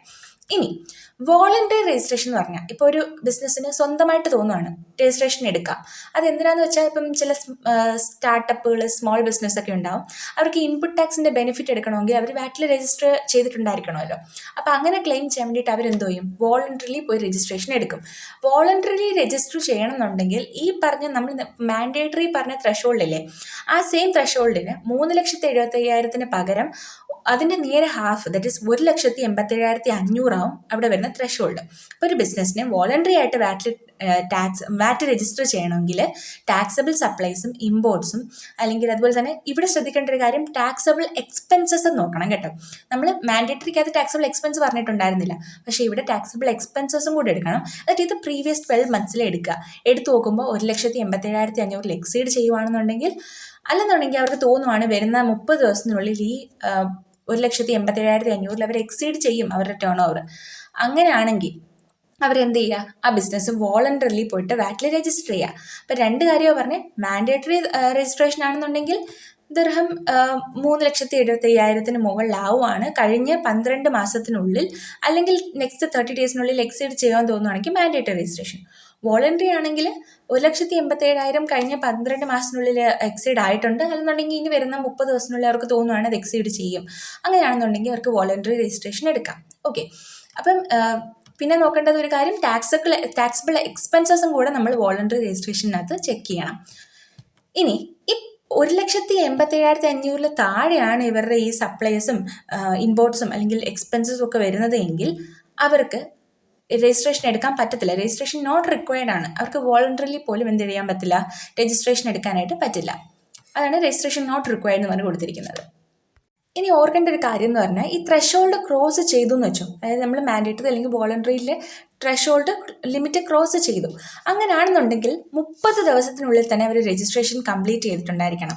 ഇൻ കേസ് അവർ അത് രജിസ്റ്റർ ചെയ്യാനൊക്കെ ഡിലേ ആയി, ലേറ്റായി, അങ്ങനെയാണെന്നുണ്ടെങ്കിൽ ലേറ്റ് പെനൽറ്റി ആയിട്ട് 10,000 ദിർഹം വരെ അവർക്ക് ലേറ്റ് പെനൽറ്റി വരാൻ ചാൻസ് ഉണ്ട്. പിന്നെ വേറൊരു കാര്യം എന്ന് പറഞ്ഞാൽ, നേരത്തെ പറഞ്ഞ പോലെ തന്നെ എക്സംപ്റ്റ് സപ്ലൈ മാത്രം ചെയ്യുന്നൊരു ബിസിനസ് ആണെന്നുണ്ടെങ്കിൽ അവർക്ക് എന്ത് ചെയ്യേണ്ട ആവശ്യമില്ല, രജിസ്ട്രേഷൻ ചെയ്യേണ്ട ആവശ്യമില്ല. ഈവൻ ഇഫ് അവർ ഈ ത്രഷോൾഡിനെക്കാട്ടിലും കൂടുതൽ അവരുടെ സപ്ലൈസ് ഒക്കെ ആയിട്ടുണ്ടെങ്കിൽ പോലും അവർക്ക് എന്ത് ചെയ്യേണ്ട ആവശ്യമില്ല, ഈ രജിസ്ട്രേഷൻ എടുക്കേണ്ട ആവശ്യമില്ല. അടുത്ത ഇമ്പോർട്ടൻറ്റ് പോയിന്റ് ആണ് നോൺ റെസിഡൻറ്റ് ബിസിനസ്സിൻ്റെ കേസിൽ ഇവർക്ക് 0 ത്രഷോൾഡാണ്. 0 ത്രഷോൾഡ് എന്ന് പറഞ്ഞാൽ മാൻഡേറ്ററി രജിസ്ട്രേഷൻ്റെ ത്രഷോൾഡ് ഒന്നും ഈ നോൺ റെസിഡൻറ്റ് ബിസിനസ്സിന് ജനറലി ആപ്ലിക്കബിൾ അല്ല. ഇപ്പോൾ ഒരു ഫോറിൻ ബിസിനസ് ആണെങ്കിൽ അവർക്ക് UAE ഒരു ബിസിനസ് ചെയ്യുവാണെങ്കിൽ അതിൻ്റെ ഫസ്റ്റ് ടാക്സബിൾ ട്രാൻസാക്ഷൻ നടക്കുന്ന സമയത്ത് തന്നെ അവർ വാറ്റിൽ രജിസ്ട്രേഷൻ എടുക്കണം. അത് കമ്പൽസറി ആണ്. ഇവർക്കിപ്പോൾ ഒരു ഫിസിക്കൽ പ്രസൻസ് ഇല്ല UAE. സ്റ്റിൽ അവർക്ക് ഓപ്പറേറ്റ് ചെയ്യാം. പക്ഷേ ഇവരുടെ ആദ്യത്തെ ടാക്സബിൾ ട്രാൻസാക്ഷൻ നടക്കുന്ന സമയം തൊട്ട് തന്നെ ഇവർ എന്ത് ചെയ്യുക, വാറ്റിൽ രജിസ്ട്രേഷൻ കമ്പൽസറി ആയിട്ട് എടുത്തിട്ടുണ്ടായിരിക്കണം. മാത്രമല്ല ഇതുപോലുള്ള ബിസിനസ്സസ് UAE ഒരു ലോക്കൽ ടാക്സ് റെപ്രസെൻറ്റേറ്റീവിനെ അപ്പോയിൻറ്റ് ചെയ്യുകയും വേണം. ഇഫ് അവർക്കൊരു ഫിസിക്കൽ പ്രസൻസ് ഇല്ല, അങ്ങനെയാണെന്നുണ്ടെങ്കിൽ ഒരു ലോക്കൽ ടാക്സ് റെപ്രസെൻറ്റേറ്റീവിനെ അപ്പോയിൻറ്റ് ചെയ്തിട്ടും ഉണ്ടായിരിക്കണം. അടുത്തതാണ് multiple businesses or branches under VAT registration. ഒരു പേഴ്സണിന് അല്ലെങ്കിൽ ഒരു കമ്പനിക്ക് UAE മൾട്ടിപ്പിൾ ഷോപ്സ്, ബ്രാഞ്ചസ് അല്ലെങ്കിൽ ബിസിനസ് ലൊക്കേഷൻസ് ഒക്കെ ഉണ്ടെങ്കിൽ അതെല്ലാം സെയിം ലീഗൽ എൻറ്റിറ്റിയുടെ അണ്ടറിലാണെങ്കിൽ ഓരോ ബ്രാഞ്ചിനും സെപ്പറേറ്റ് വാറ്റ് രജിസ്ട്രേഷൻ ജനറലി എടുക്കേണ്ട ആവശ്യമില്ല. ഒരു സിംഗിൾ വാറ്റ് രജിസ്ട്രേഷനും ഒരു സിംഗിൾ TRനും എല്ലാ ബ്രാഞ്ചസിനും നമുക്ക് യൂസ് ചെയ്യാം. പക്ഷേ ഇപ്പോൾ ബിസിനസ്സിനൊക്കെ ഇവർ സെപ്പറേറ്റ് ലീഗൽ എൻറ്റിറ്റീസ് ആയിട്ടാണ് വെച്ചിരിക്കുന്നതെങ്കിൽ UAE വാറ്റ് റൂൾസ് പ്രകാരം ഇവർ സെപ്പറേറ്റ് വാറ്റ് രജിസ്ട്രേഷൻ ആവശ്യമായിട്ട് വരും. അടുത്തതാണ് വാറ്റ് ഗ്രൂപ്പ് രജിസ്ട്രേഷൻ. ഒരു ബിസിനസ്സിന് UAE മൾട്ടിപ്പിൾ റിലേറ്റഡ് എൻറ്റിറ്റീസ് ഉണ്ടെന്നുണ്ടെങ്കിൽ വാറ്റ് ഗ്രൂപ്പ് രജിസ്ട്രേഷൻ എന്ന് പറഞ്ഞിട്ട് രജിസ്ട്രേഷൻ അവർക്ക് എടുക്കാം. അങ്ങനെയാണെങ്കിൽ ഇവരെല്ലാവരെയും കൂടെ ചേർത്ത് ഈ എല്ലാ എൻറ്റിറ്റീസിനെയും ഒരു സിംഗിൾ ടാക്സ് ഗ്രൂപ്പായിട്ട് നമുക്ക് ട്രീറ്റ് ചെയ്യാൻ പറ്റും. പക്ഷേ ഇത് വെറുതെ നമുക്ക് ചെയ്യാൻ പറ്റത്തില്ല. ഇതിന് ക്വാളിഫൈ ചെയ്യാൻ വേണ്ടിയിട്ട് 2 കാര്യങ്ങൾ ശ്രദ്ധിക്കണം. ഇതിനകത്തുള്ള എല്ലാ എൻറ്റിറ്റീസും UAE റെസിഡൻസ് ആയിരിക്കണം. ആൻഡ് അവരുടെ ഇടയിൽ മിനിമം 50% എങ്കിലും കോമൺ ഓണർഷിപ്പ് അല്ലെങ്കിൽ ഷെയർഡ് കൺട്രോൾ ഉണ്ടായിരിക്കണം. ഇതൊക്കെയാണ് വാറ്റിൻ്റെ രജിസ്ട്രേഷൻ്റെ ഒരു ബേസിക് ആയിട്ടുള്ള ഒരു കാര്യങ്ങൾ. ഇനി നമ്മൾ അതിൻ്റെ എങ്ങനെയാണ് രജിസ്ട്രേഷൻ പ്രോസസ്സ് എന്നുള്ളതിലേക്ക് പോവാം. ഈ രജിസ്ട്രേഷൻ പ്രോസസ്സ് എന്ന് പറയുമ്പോൾ ചെയ്യുന്നതിന് മുമ്പ് കുറേ സ്റ്റെപ്സ് ആയിട്ടുണ്ട്. പക്ഷേ ഇതിൽ ആദ്യം നമ്മൾ ശ്രദ്ധിക്കേണ്ട ഒരു കാര്യം എന്ന് പറഞ്ഞു കഴിഞ്ഞാൽ നമുക്ക് കുറച്ച് ഡോക്യുമെൻറ്റ്സ് വേണം. ആ ഡോക്യുമെൻറ്റ്സ് എല്ലാം നമ്മൾ പ്രിപ്പയർ ചെയ്ത് വെച്ചിട്ട് മാത്രമേ വാറ്റ് രജിസ്ട്രേഷൻ സ്റ്റാർട്ട് ചെയ്യാൻ പാടുള്ളൂ. അപ്പോൾ ബിസിനസ്സസ് ഈ പറഞ്ഞ ഡോക്യുമെൻറ്റ്സ് ഒക്കെ എന്ത് ചെയ്യുക, റെഡി ആക്കി വെക്കുക. അതിനുശേഷം വാറ്റ് രജിസ്ട്രേഷൻ സ്റ്റാർട്ട് ചെയ്യാം. അപ്പോൾ എന്തൊക്കെയാണെന്ന് വെച്ചാൽ, ഫസ്റ്റ് ഒരു വാലിഡ് ട്രേഡ് ലൈസൻസ് വേണം. ഇപ്പോൾ ഇന്ത്യയിലാണെങ്കിലും നമ്മളൊരു ബിസിനസ് ചെയ്യണമെങ്കിൽ എന്താ, ഒരു ലൈസൻസ് നമുക്ക് വേണ്ടേ? അതുപോലെ UAE ഒരു വാലിഡ് ആയിട്ടുള്ള ട്രേഡ് ലൈസൻസ് വേണം. പിന്നെ സർട്ടിഫിക്കറ്റ് ഓഫ് ഇൻകോർപ്പറേഷൻ. ഇൻകോർപ്പറേഷൻ എന്ന് പറഞ്ഞാൽ എന്താ, ആ കമ്പനി സ്റ്റാർട്ട് ചെയ്യുന്നതിൻ്റെ നമ്മുടെ ഇന്ത്യയിലും ഉണ്ട് സർട്ടിഫിക്കറ്റ് ഓഫ് ഇൻകോർപ്പറേഷൻ. അതേപോലെ തന്നെ അവർക്കും സർട്ടിഫിക്കറ്റ് ഓഫ് ഇൻകോർപ്പറേഷൻ, ബിസിനസ് എന്നാണോ ആ ബിസിനസ് തുടങ്ങിയത് ആ ഡേറ്റ് ഒക്കെ കാണിച്ചു വരുന്ന അവരുടെ ഒരു ഡോക്യുമെൻ്റ് ആണ്, മെയിൻ ഡോക്യുമെൻ്റ് ആണ് സർട്ടിഫിക്കറ്റ് ഓഫ് ഇൻകോർപ്പറേഷൻ. ഇനി അടുത്തത് കോൺസ്റ്റിറ്റ്യൂഷണൽ ഡോക്യുമെൻറ്റ്സ് ആയിട്ടുള്ള MOA ആൻഡ് AOA, അതായത് മെമ്മോറാൻഡം ഓഫ് അസോസിയേഷനും ആർട്ടിക്കിൾസ് ഓഫ് അസോസിയേഷനും, അതൊക്കെ അവർ കീപ്പ് ചെയ്യണം. പിന്നെ എല്ലാ ബിസിനസ്സിനും ഈ പറഞ്ഞ കാര്യങ്ങളൊക്കെ എന്തായാലും ഉണ്ടായിരിക്കും. പിന്നെ Emirates ID, passport of owners, partners and authorise signatories, ഇവരുടെ എല്ലാ എമിറേറ്റ്സ് ID പാസ്പോർട്ടും വേണം. അതുപോലെ ടെനൻസി കോൺട്രാക്ട്, വാടക കരാറും അങ്ങനത്തൊക്കെ, അതിനെ ഇജാരി കോൺട്രാക്ട് എന്ന് പറയും. പിന്നെ പാർട്ട്ണർഷിപ്പ് ആണെന്നുണ്ടെങ്കിൽ പാർട്ട്ണർഷിപ്പ് എഗ്രിമെൻറ്റ് വേണം. കമേഴ്ഷ്യൽ രജിസ്ട്രേഷൻ സർട്ടിഫിക്കറ്റ് അത് വേണം. പിന്നെ IBAN സർട്ടിഫിക്കറ്റ്. ഈ IBAN സർട്ടിഫിക്കറ്റ് എന്ന് പറയുന്നത് ബാങ്കിൻ്റെ ഡീറ്റെയിൽസ് ആണ് കേട്ടോ. ഇത് ഇൻ്റർനാഷണൽ ബാങ്ക് അക്കൗണ്ട് നമ്പർ എന്നാണ് ഈ IBAൻ്റെ ഫുൾ ഫോം. അത് ഇല്ലെങ്കിൽ അവരുടെ ബിസിനസ്സിൻ്റെ ബാങ്ക് അക്കൗണ്ട് ഡീറ്റെയിൽസ് ഒക്കെ ഉണ്ടെങ്കിൽ അത് കൊടുക്കുക. ഇല്ലെന്നുണ്ടെങ്കിൽ ഐബാൻ സർട്ടിഫിക്കറ്റ് ഉണ്ടെങ്കിൽ അത് മതി. പിന്നെ ബിസിനസ്സിൻ്റെ ആക്ടിവിറ്റീസ് എന്താണ്, അതിൻ്റെ ഡീറ്റെയിൽസ് എന്തൊക്കെയാണ്, പിന്നെ അതുപോലെ കുറച്ച് സാമ്പിൾ ഇൻവോയ്സസ് കീപ്പ് ചെയ്യുക. പിന്നെ ടേൺ ഓവറിൻ്റെ ഡീറ്റെയിൽസ്, ടേൺ ഓവറിൻ്റെ ഡിക്ലറേഷൻ, അങ്ങനത്തെ കാര്യങ്ങൾ. പിന്നെ email I D, mobile number, അങ്ങനത്തെ ജനറൽ ആയിട്ടുള്ള കാര്യങ്ങൾ ഇത്രയും വെക്കുക. പിന്നെ ഇതിനകത്ത് കുറേ ഡോക്യുമെൻറ്റ്സ് നമ്മൾ അപ്ലോഡ് ചെയ്ത് കൊടുക്കേണ്ടതായിട്ട് വരും. അപ്പോൾ അതെല്ലാം PDF ഫോർമാറ്റിൽ കീപ്പ് ചെയ്യുക. പിന്നെ അതിന് ഇത്ര MB എന്നൊക്കെ പറയും, 15 MB ഒക്കെ മാക്സിമം അങ്ങനെയൊക്കെ പറയും. സോ ആ ഒരു PDF ഫോർമാറ്റിൽ അവർ റിക്വയർഡ് ആയിട്ടുള്ള സൈസിൽ അതിൽ കീപ്പ് ചെയ്യുക. പിന്നെ ഇതെല്ലാം ക്ലിയർ ആയിരിക്കണം, ലെജിബിൾ ആയിരിക്കണം, അതായത് റീഡബിൾ ആയിരിക്കണം, വാലിഡ് ആയിരിക്കണം, എന്ന് വെച്ചാൽ എക്സ്പയർഡ് ആവാൻ പാടില്ല. എല്ലാം അങ്ങനത്തെ ഡോക്യുമെൻറ്റ്സ് ആയിരിക്കണം നമ്മൾ കീപ്പ് ചെയ്യുക. പിന്നെ ഈ FTA റിക്വയർമെൻറ്റ്സിന് ചിലപ്പം ചില ഡോക്യുമെൻറ്റ്സിൻ്റെയൊക്കെ ലീഗൽ ട്രാൻസ്ലേഷൻ ചോദിക്കും. ഇംഗ്ലീഷ് ആയിരിക്കും നമ്മൾ കൊടുക്കുന്നത്, അപ്പോൾ അത് അറബിക്കിൽ കൊടുക്കാൻ പറയും. അപ്പോൾ നമ്മൾ ഗൂഗിൾ ട്രാൻസ്ലേറ്റ് എടുക്കുക ഗൂഗിളിൽ, എന്നിട്ട് ആ ഡോക്യുമെൻ്റ് അങ്ങോട്ട് കോപ്പി പേസ്റ്റ് ഒക്കെ ചെയ്ത് കൊടുത്താൽ നമുക്ക് അറബിക് ട്രാൻസ്ലേഷൻ കിട്ടും. അപ്പോൾ അറബിക് ട്രാൻസ്ലേഷൻ അപ്ലോഡ് ചെയ്ത് കൊടുക്കുക. അപ്പോൾ ലീഗൽ നെയിം ഒക്കെ എഴുതുമ്പോൾ അത് ഇംഗ്ലീഷിലും ചോദിക്കും, അറബിക്കിലും എഴുതാൻ ചോദിക്കും. അപ്പോൾ ഇതിലെല്ലാം നമ്മൾ എന്ത് ചെയ്യാം, അറബിക്ക് അറിയാത്ത ആൾക്കാരാണെങ്കിൽ അതിൻ്റെ ലീഗൽ ട്രാൻസ്ലേഷൻ നമുക്ക് ഗൂഗിൾ ട്രാൻസ്ലേറ്റിലൊക്കെ ഇട്ട് കൊടുത്താൽ കിട്ടും. അപ്പോൾ അങ്ങനെയൊക്കെ എടുത്ത് നമ്മൾ അതെല്ലാം ഈ പറഞ്ഞ ഡോക്യുമെൻറ്റ്സ് എല്ലാം നമ്മുടെ കയ്യിൽ ആദ്യം റെഡി ആയിട്ട് വെക്കുക. എന്നിട്ട് മാത്രമേ നമ്മൾ രജിസ്ട്രേഷനിലേക്ക് പോകാൻ പാടുള്ളൂ. അപ്പോൾ എന്തൊക്കെയാണ് ഡോക്യുമെൻറ്റ്സ് വേണ്ടത്? Trade licence, certificate of incorporation, constitutional documents, Emirates ID, passport, tenancy contract, partnership agreement ആണെങ്കിൽ അത്, കമേഴ്ഷ്യൽ രജിസ്ട്രേഷൻ സർട്ടിഫിക്കറ്റ്, ബാങ്കിൻ്റെ ഡീറ്റെയിൽസ്, ബിസിനസ് ആക്ടിവിറ്റി ഡീറ്റെയിൽസ്, ടേൺ ഓവറിൻ്റെ ഡീറ്റെയിൽസ്, പിന്നെ ജനറൽ ആയിട്ടുള്ള ഇമെയിൽ ID, മൊബൈൽ നമ്പറും. ഇതെത്രയാണ് നമ്മൾ കീപ്പ് ചെയ്യേണ്ടത്. അടുത്തത് നമ്മളൊരു എങ്ങനെയാണ് ഈ രജിസ്ട്രേഷൻ സ്റ്റാർട്ട് ചെയ്യുന്നത്? ഈ രജിസ്ട്രേഷൻ നമ്മൾ ചെയ്യുന്നത് UAE, അതായത് FTA നമ്മൾ എല്ലാ കാര്യങ്ങളും, അതായത് ഫെഡറൽ ടാക്സ് അതോറിറ്റിയിലേക്ക് നമ്മൾ കാര്യങ്ങളെല്ലാം അറിയിക്കണം, കമ്മ്യൂണിക്കേറ്റ് ചെയ്യണം. അതിന് ആ ബിസിനസ് ഡയറക്റ്റ് പോയിട്ട് FTA പറയാൻ പറ്റില്ല. അതിനൊരു പോർട്ടലുണ്ട്. ആ പോർട്ടൽ വഴിയാണ് എന്ത് ചെയ്യുക, FTAയോട് കമ്മ്യൂണിക്കേറ്റ് ചെയ്യുന്നത്. ആ പോർട്ടലിനെ നമ്മൾ വിളിക്കുന്നത് എമാര ടാക്സ് പോർട്ടൽ എന്നാണ്. അതിനൊരു വെബ്സൈറ്റ് ഉണ്ട്, ദറ്റ് ഈസ് www.tax.gov.ae എന്ന് പറഞ്ഞുള്ള വെബ്സൈറ്റ് ഉണ്ട്. ഇതാണ് FTAയുടെ വെബ്സൈറ്റ്. ഈ വെബ്സൈറ്റിനകത്ത് നമ്മൾ കയറാം. വെബ്സൈറ്റിനകത്ത് കയറുമ്പോൾ നമുക്ക് ചിലപ്പം കയറുന്ന സമയത്ത് തന്നെ ഇൻ്റർഫേസിൽ മൊത്തം അറബിക് ലാംഗ്വേജിലായിരിക്കും കിടക്കുന്നത്. നമുക്ക് അറബിക്ക് അറിയത്തില്ലല്ലോ. അപ്പോൾ അങ്ങനെയാണെന്നുണ്ടെങ്കിൽ നമ്മൾ ആ സൈഡിൽ ഒരു ടോപ്പ് റൈറ്റ് കോർണറിൽ ചെല്ലുമ്പോൾ അവിടെ നമുക്ക് ഒരു സെക്ഷനിൽ പ്രിഫേർഡ് ലാംഗ്വേജ് സെലക്ട് ചെയ്യാനുള്ള ഓപ്ഷൻ ഉണ്ട്. അവിടെ നമ്മൾ എന്ത് ചെയ്യുക, അറബിക് എന്നുള്ളത് മാറ്റിയിട്ട് ഇംഗ്ലീഷ് ആക്കി കൊടുക്കുക. എന്നിട്ട് നമ്മൾ ഈ പോർട്ടലിലേക്ക് ലോഗിൻ ചെയ്ത് കൊടുക്കുക, എമാര ടാക്സ് പോർട്ടലിലേക്ക് ലോഗിൻ ചെയ്ത് കൊടുക്കുക. ഇവിടെ ലോഗിൻ ചെയ്യാൻ 2 രീതിയുണ്ട്. ഇപ്പോൾ ആദ്യമായിട്ട് ചെല്ലുന്ന ആളാണെങ്കിൽ നമ്മൾ എന്ത് ചെയ്യുക, ഒരു അക്കൗണ്ട് ക്രിയേറ്റ് ചെയ്യും. അപ്പം ലോഗിൻ ചെയ്യുമ്പോൾ അവിടെ നമ്മൾ കാണിക്കും ക്രിയേറ്റ് ത്രൂ UAE പാസ് എന്ന് പറഞ്ഞിട്ടുള്ള ഒരു ഓപ്ഷനും കാണിക്കും, അല്ലാതെയും ഒരു ഓപ്ഷൻ കാണിക്കും. അപ്പോൾ ഇവിടെ ലോഗിൻ ത്രൂ UAE പാസ് ആണെന്നുണ്ടെങ്കിൽ, UAE പാസ് എന്ന് പറഞ്ഞാൽ ഒരു UAE റെസിഡൻസിനൊക്കെ ഉള്ള ഒരു ഡിജിറ്റൽ ആപ്ലിക്കേഷനാണ്, ഡിജിറ്റൽ ഐഡൻറ്റിറ്റി ആപ്ലിക്കേഷനാണ് വരുന്നത്. അതൊരു ഒഫീഷ്യൽ ആപ്ലിക്കേഷനാണ്. അപ്പോൾ അതുണ്ടെങ്കിൽ ഒരു ഫാസ്റ്റസ്റ്റ് ആൻഡ് ഈസിയസ്റ്റ് ഒതൻറ്റിക്കേഷൻ മെത്തേഡാണ് ഈ UAE പാസ് ഉണ്ടെങ്കിൽ. UAE പാസ് ഉള്ളവർ ഡയറക്റ്റ്ലി അത് UAE പാസ് വഴി ലോഗിൻ ചെയ്ത് പോകുന്നതായിരിക്കും നല്ലത്. അല്ലെന്നുണ്ടെങ്കിൽ നമ്മുടെ ഇമെയിൽ ID, മൊബൈൽ നമ്പറും കൊടുത്തിട്ട് നമുക്ക് ലോഗിൻ ചെയ്യാം. ലോഗിൻ ചെയ്യുന്ന സമയത്ത് അക്കൗണ്ട് ഇല്ലാത്തവരാണെങ്കിൽ അക്കൗണ്ട് ക്രിയേറ്റ് ചെയ്ത് കൊടുക്കുക. ക്രിയേറ്റ് ചെയ്യുന്ന സമയത്ത് നമ്മൾ ഈ മെയിൽ ID, മൊബൈൽ നമ്പർ കൊടുത്തു കഴിയുമ്പോൾ OTP വെരിഫിക്കേഷൻ വരും. OTP വെരിഫൈ ചെയ്ത് കഴിയുമ്പോൾ പാസ്വേഡ് ക്രിയേറ്റ് ചെയ്യാം. അത് കഴിഞ്ഞ് അത് ആക്ടിവേറ്റ് ആവും. എന്നിട്ട് നമ്മൾ ഈ നമ്മളിപ്പം ക്രിയേറ്റ് ചെയ്ത പാസ്വേഡും യൂസർ ID ഒക്കെ വെച്ചിട്ട് നമ്മൾ പിന്നെ ആക്ടിവേറ്റ് ചെയ്ത് കഴിയുമ്പോൾ ലോഗിൻ ചെയ്യുക. അതൊക്കെ ജനറൽ കോമൺ ആയിട്ടുള്ള കാര്യങ്ങളാണ്. നമ്മൾ സാധാരണ ഏതൊരു പോർട്ടലിൽ ലോഗിൻ ചെയ്യുന്ന പോലെ തന്നെ ഇവിടെയും നമ്മൾ എന്ത് ചെയ്യുക, ലോഗിൻ ചെയ്യുക, അത്രയേ ഉള്ളൂ. ലോഗിൻ ചെയ്ത് കഴിഞ്ഞാൽ അടുത്തെന്ന് പറഞ്ഞു കഴിഞ്ഞാൽ നമ്മൾ ഈ പോർട്ടലിനുള്ളിലേക്ക് കയറി കഴിയുമ്പോഴത്തേക്ക് അവിടെ നമുക്ക് ഡാഷ്ബോർഡിൽ സർവീസസ് എന്ന് പറഞ്ഞിട്ടുള്ള ഒരു ഓപ്ഷൻ കാണും. ഈ സർവീസസിനകത്ത് നമ്മൾ എന്താ ചെയ്യേണ്ടതെന്ന് വെച്ചാൽ, നമ്മൾ ആദ്യം ഒരു ടാക്സിബിൾ പേഴ്സണെ ക്രിയേറ്റ് ചെയ്യുക. ടാക്സിബിൾ പേഴ്സണെ ക്രിയേറ്റ് ചെയ്ത് തന്നെ രജിസ്റ്റർ ചെയ്യണം. ടാക്സിബിൾ പേഴ്സൺ എന്ന് പറഞ്ഞാൽ നമ്മുടെ ബിസിനസ് എന്താണോ അത്. ഇപ്പോൾ എൻ്റെ ബിസിനസ്സിൻ്റെ പേര് ABC LLC. അപ്പോൾ ABC LLC എന്നുള്ളത് എനിക്ക് എന്ത് ചെയ്യുക, ക്രിയേറ്റ് ചെയ്യുക അവിടെ. അതിന് വേണ്ടിയിട്ടാണ് ഈ ടാക്സിബിൾ പേഴ്സണെ ആദ്യം ക്രിയേറ്റ് ചെയ്യണമല്ലോ.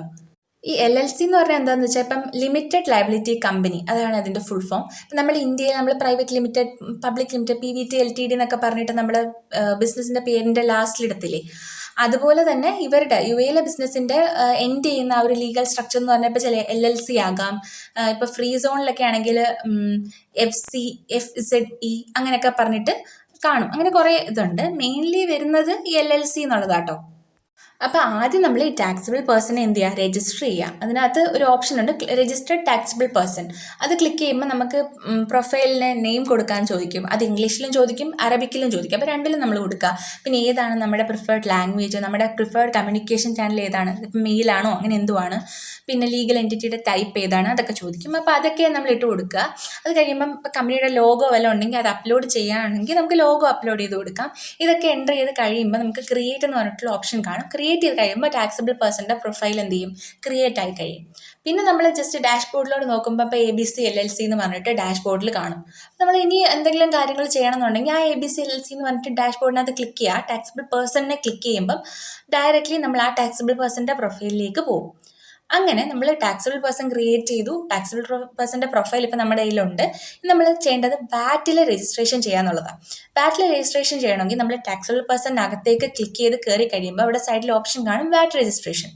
അപ്പം അവിടെ വാറ്റ് രജിസ്ട്രേഷനകത്ത് നമുക്ക് എന്തൊക്കെ കാര്യങ്ങൾ ചെയ്യേണ്ടതെന്നുള്ള എല്ലാ ഡീറ്റെയിൽസും, അതായത് മാനുവൽ പോലെ എല്ലാ കാര്യങ്ങളും, അതുപോലെ എന്തൊക്കെ ഡോക്യുമെൻറ്റ്സ് ആണ് വേണ്ടതെന്നൊക്കെ ഉള്ളത് ആ സ്ക്രീനിൽ തന്നെ ഡിസ്പ്ലേ ചെയ്തിട്ടുണ്ടായിരിക്കും. ജനറലി ഇതൊരു 9 സെക്ഷൻസ് അല്ലെങ്കിൽ 9 സ്റ്റെപ്പായിട്ട് വരുന്നൊരു പ്രോസസ്സാണ് ഈ വാറ്റിൻ്റെ രജിസ്ട്രേഷൻ. പക്ഷേ ഇപ്പം ഞാൻ ചൂസ് ചെയ്യുന്നത് എൻ്റെ എൻറ്റിറ്റിയുടെ ടൈപ്പ് നാച്ചുറൽ പേഴ്സൺ ഇൻഡിവിജ്വൽ അങ്ങനത്തെ ഓപ്ഷൻ ഉണ്ട് കേട്ടോ. അപ്പം നാച്ചുറൽ പേഴ്സൺ ഇൻഡിവിജ്വൽ എന്ന് പറഞ്ഞിട്ടുള്ള ഓപ്ഷനാണ് ഞാൻ ചൂസ് ചെയ്യുന്നതെങ്കിൽ ഈ 9 സെക്ഷൻ അല്ലെങ്കിൽ സ്റ്റെപ്പ് മാറിയിട്ട് 8 സ്റ്റെപ്പ് മാത്രമേ കാണത്തുള്ളൂ. ആൻഡ് ഇത് അപ്രോക്സിമേറ്റ്ലി ഒരു 45 മിനിറ്റ്സ് ഒക്കെയാണ് ഇതിൻ്റെ കംപ്ലീറ്റ് ചെയ്യാനുള്ള എസ്റ്റിമേറ്റഡ് ടൈം എന്നുള്ളത് മേളിൽ കാണിക്കും. 45 മിനിറ്റ്സ് ആണ് എസ്റ്റിമേറ്റഡ് ടൈം ടു കംപ്ലീറ്റ് എന്നൊക്കെ ഉള്ളത് നമുക്ക് അറിയാൻ പറ്റും.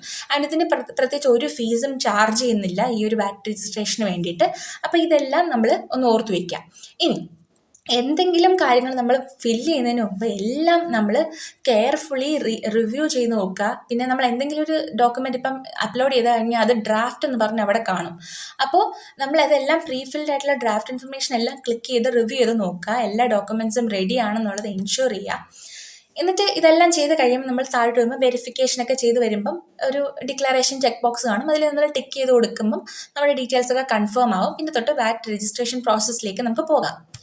ഈ വാറ്റ് രജിസ്ട്രേഷൻ പ്രോസസ്സിനകത്ത് നമ്മൾ ചെയ്യുന്നത് എൻറ്റിറ്റിയുടെ ഡീറ്റെയിൽസ് എൻ്റർ ചെയ്ത് കൊടുക്കുക എന്നുള്ളതാണ്. എൻറ്റിറ്റി എന്ന് പറയുമ്പം നമ്മൾ എന്ത് കാറ്റഗറിയാണ്, ലൈക്ക് ഇപ്പോൾ നാച്ചുറൽ പേഴ്സൺ ആണോ ലീഗൽ പേഴ്സൺ ആണോ. ഈ നാച്ചുറൽ പേഴ്സണിനകത്ത് തന്നെ ഒരുപാട് ടൈപ്പ് ഓഫ് നാച്ചുറൽ പേഴ്സൺ ഉണ്ട്, ലീഗൽ പേഴ്സണിനകത്ത് ഒരുപാട് ടൈപ്പ് ഉണ്ട്. അപ്പം ഞാൻ ചൂസ് ചെയ്യുന്നത് ഇപ്പോൾ നാച്ചുറൽ പേഴ്സണിനകത്ത് ഇൻഡിവിജ്വൽ എടുക്കുന്നത്. ലീഗൽ പേഴ്സൺ ആണെങ്കിൽ ചിലപ്പോൾ ഇൻകോർപ്പറേറ്റഡ് UAE പ്രൈവറ്റ് കമ്പനി എന്നുള്ളതാണ് എടുക്കുന്നത്. അങ്ങനെയാണെങ്കിൽ ഏതാണെന്ന് വെച്ചാൽ നമുക്ക് ആ എൻറ്റിറ്റിയുടെ ടൈപ്പ് സെലക്ട് ചെയ്ത് കൊടുക്കാം. യൂഷ്വലി ഇതൊക്കെ തന്നെയാണ് കോമൺ ആയിട്ട് വരുന്ന കാറ്റഗറി. അപ്പം ഇതിനകത്ത് കുറച്ച് ഡീറ്റെയിൽസ് നമുക്ക് വേണം. അപ്പോൾ ആപ്ലിക്കൻറ്റ് അവരുടെ ട്രേഡ് ലൈസൻസ് ഇഷ്യൂ ചെയ്ത ഡേറ്റ്, സർട്ടിഫിക്കറ്റ് ഓഫ് ഇൻകോർപ്പറേഷൻ്റെ ഡീറ്റെയിൽസ്, ബിസിനസ് രജിസ്റ്റർ ചെയ്ത ഡീറ്റെയിൽസ്, ലീഗൽ എൻറ്റിറ്റിയുടെ ഇൻഫർമേഷൻ, അങ്ങനത്തെ കാര്യങ്ങളെല്ലാം അവർ എൻ്റർ ചെയ്ത് കൊടുക്കുക. പിന്നെ ഇതിനൊക്കെ എന്തെങ്കിലും സപ്പോർട്ടിങ് ഡോക്യുമെൻറ്റ്സ് ചോദിക്കുകയാണെന്നുണ്ടെങ്കിൽ അതെല്ലാം അപ്ലോഡ് ചെയ്ത് കൊടുക്കുക. കാരണം അതൊക്കെ ഓൾറെഡി നമ്മുടെ കയ്യിലുണ്ടല്ലോ, നമ്മളതെല്ലാം റെഡിയാക്കി ആദ്യമേ തന്നെ വെച്ചിരിക്കുക. ഇനി ഈ ഡോക്യുമെൻ്റ് എല്ലാം അപ്ലോഡ് ചെയ്ത് കഴിഞ്ഞാൽ സക്സസ്ഫുൾ ആവുകയാണെന്നുണ്ടെങ്കിൽ സൈഡിൽ നമുക്കൊരു ഗ്രീൻ ഇൻഡിക്കേറ്റർ കാണും, ഗ്രീൻ കളറാവും. എന്നിട്ട് മാത്രമല്ല ഇവിടെ കുറേ യെസ് ഓർ നോ ക്വസ്റ്റ്യൻസ് കാണും. ബിസിനസ് ആക്ടിവിറ്റീസിനെ പറ്റിയിട്ട്, ബിസിനസ്സിൻ്റെ ഓണർഷിപ്പ് എങ്ങനെയാണ്, ലീഗൽ സ്റ്റേറ്റസ് എന്താണ്, ടാക്സ് റിലേഷൻഷിപ്പ് എന്താണ്, അങ്ങനെ അതിൻ്റെയൊക്കെ താഴെ യെസ് ഓർ നോ ക്വസ്റ്റ്യൻസ് ഒക്കെ കാണും.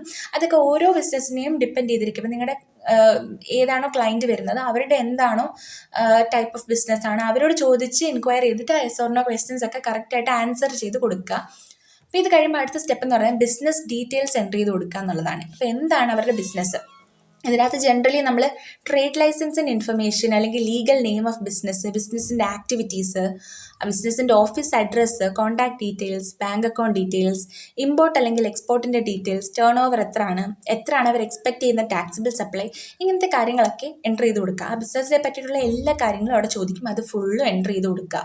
അപ്പോൾ ഈ ഒരു സെക്ഷൻ കാണുമ്പോൾ തന്നെ FTAക്ക് മനസ്സിലാവും ഈ ബിസിനസ് എന്ത് ടൈപ്പാണ്, ഇതിൻ്റെ നേച്ചർ എങ്ങനെയാണ്, എന്താണ് ഇതിൻ്റെ സൈസ് ഓഫ് ബിസിനസ്, ഇവരുടെ വാറ്റ് ലയബിലിറ്റിയുടെ സ്റ്റേറ്റസ് എന്താണെന്നൊക്കെ ഉള്ളതെല്ലാം FTAക്ക് കറക്റ്റായിട്ട് മനസ്സിലാവും.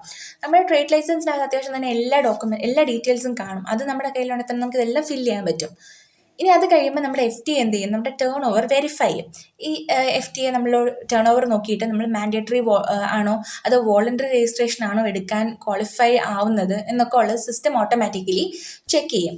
എന്നിട്ട് എന്താണോ ആ ത്രെഷോൾഡ് അതൊക്കെ നോക്കിയിട്ട് ഇനി ഇൻ കേസ് അവർക്ക് ആ ത്രെഷോൾഡിൽ എക്സീഡ് ചെയ്യുന്നില്ല, അങ്ങനെയാണെങ്കിൽ അവരത് ആപ്ലിക്കേഷൻ റിജക്റ്റ് ചെയ്തും വിടും.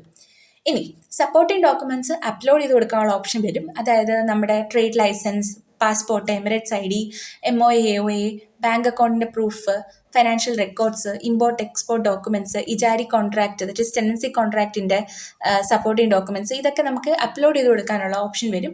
അപ്പോൾ അതെല്ലാം അപ്ലോഡ് ചെയ്ത് കൊടുക്കുക. പിന്നെ ഈ അപ്ലോഡ് ചെയ്യുന്ന ഡോക്യുമെൻറ്റ് നമ്മൾ എൻ്റർ ചെയ്യുന്ന ഇൻഫർമേഷനും തമ്മിൽ മാച്ച് ചെയ്യും എന്നുള്ളത് ഉറപ്പായിട്ടും നിങ്ങൾ ശ്രദ്ധിക്കുക. അതിലകത്ത് മിസ്മാച്ച് ഉണ്ടെങ്കിൽ അതിൻ്റെ പേരിൽ റിജക്റ്റ് ആവാനുള്ള ചാൻസ് ഉണ്ട്. ഇതെല്ലാം ചെയ്ത് കഴിയുമ്പോൾ FTA ഇതിനെ റിവ്യൂ ചെയ്യും. അതായത് ഈ സബ്മിഷൻ ചെയ്തതിന് ശേഷം ഈ ആപ്ലിക്കേഷനെല്ലാം FTA ഇരുന്ന് റിവ്യൂ ചെയ്യും.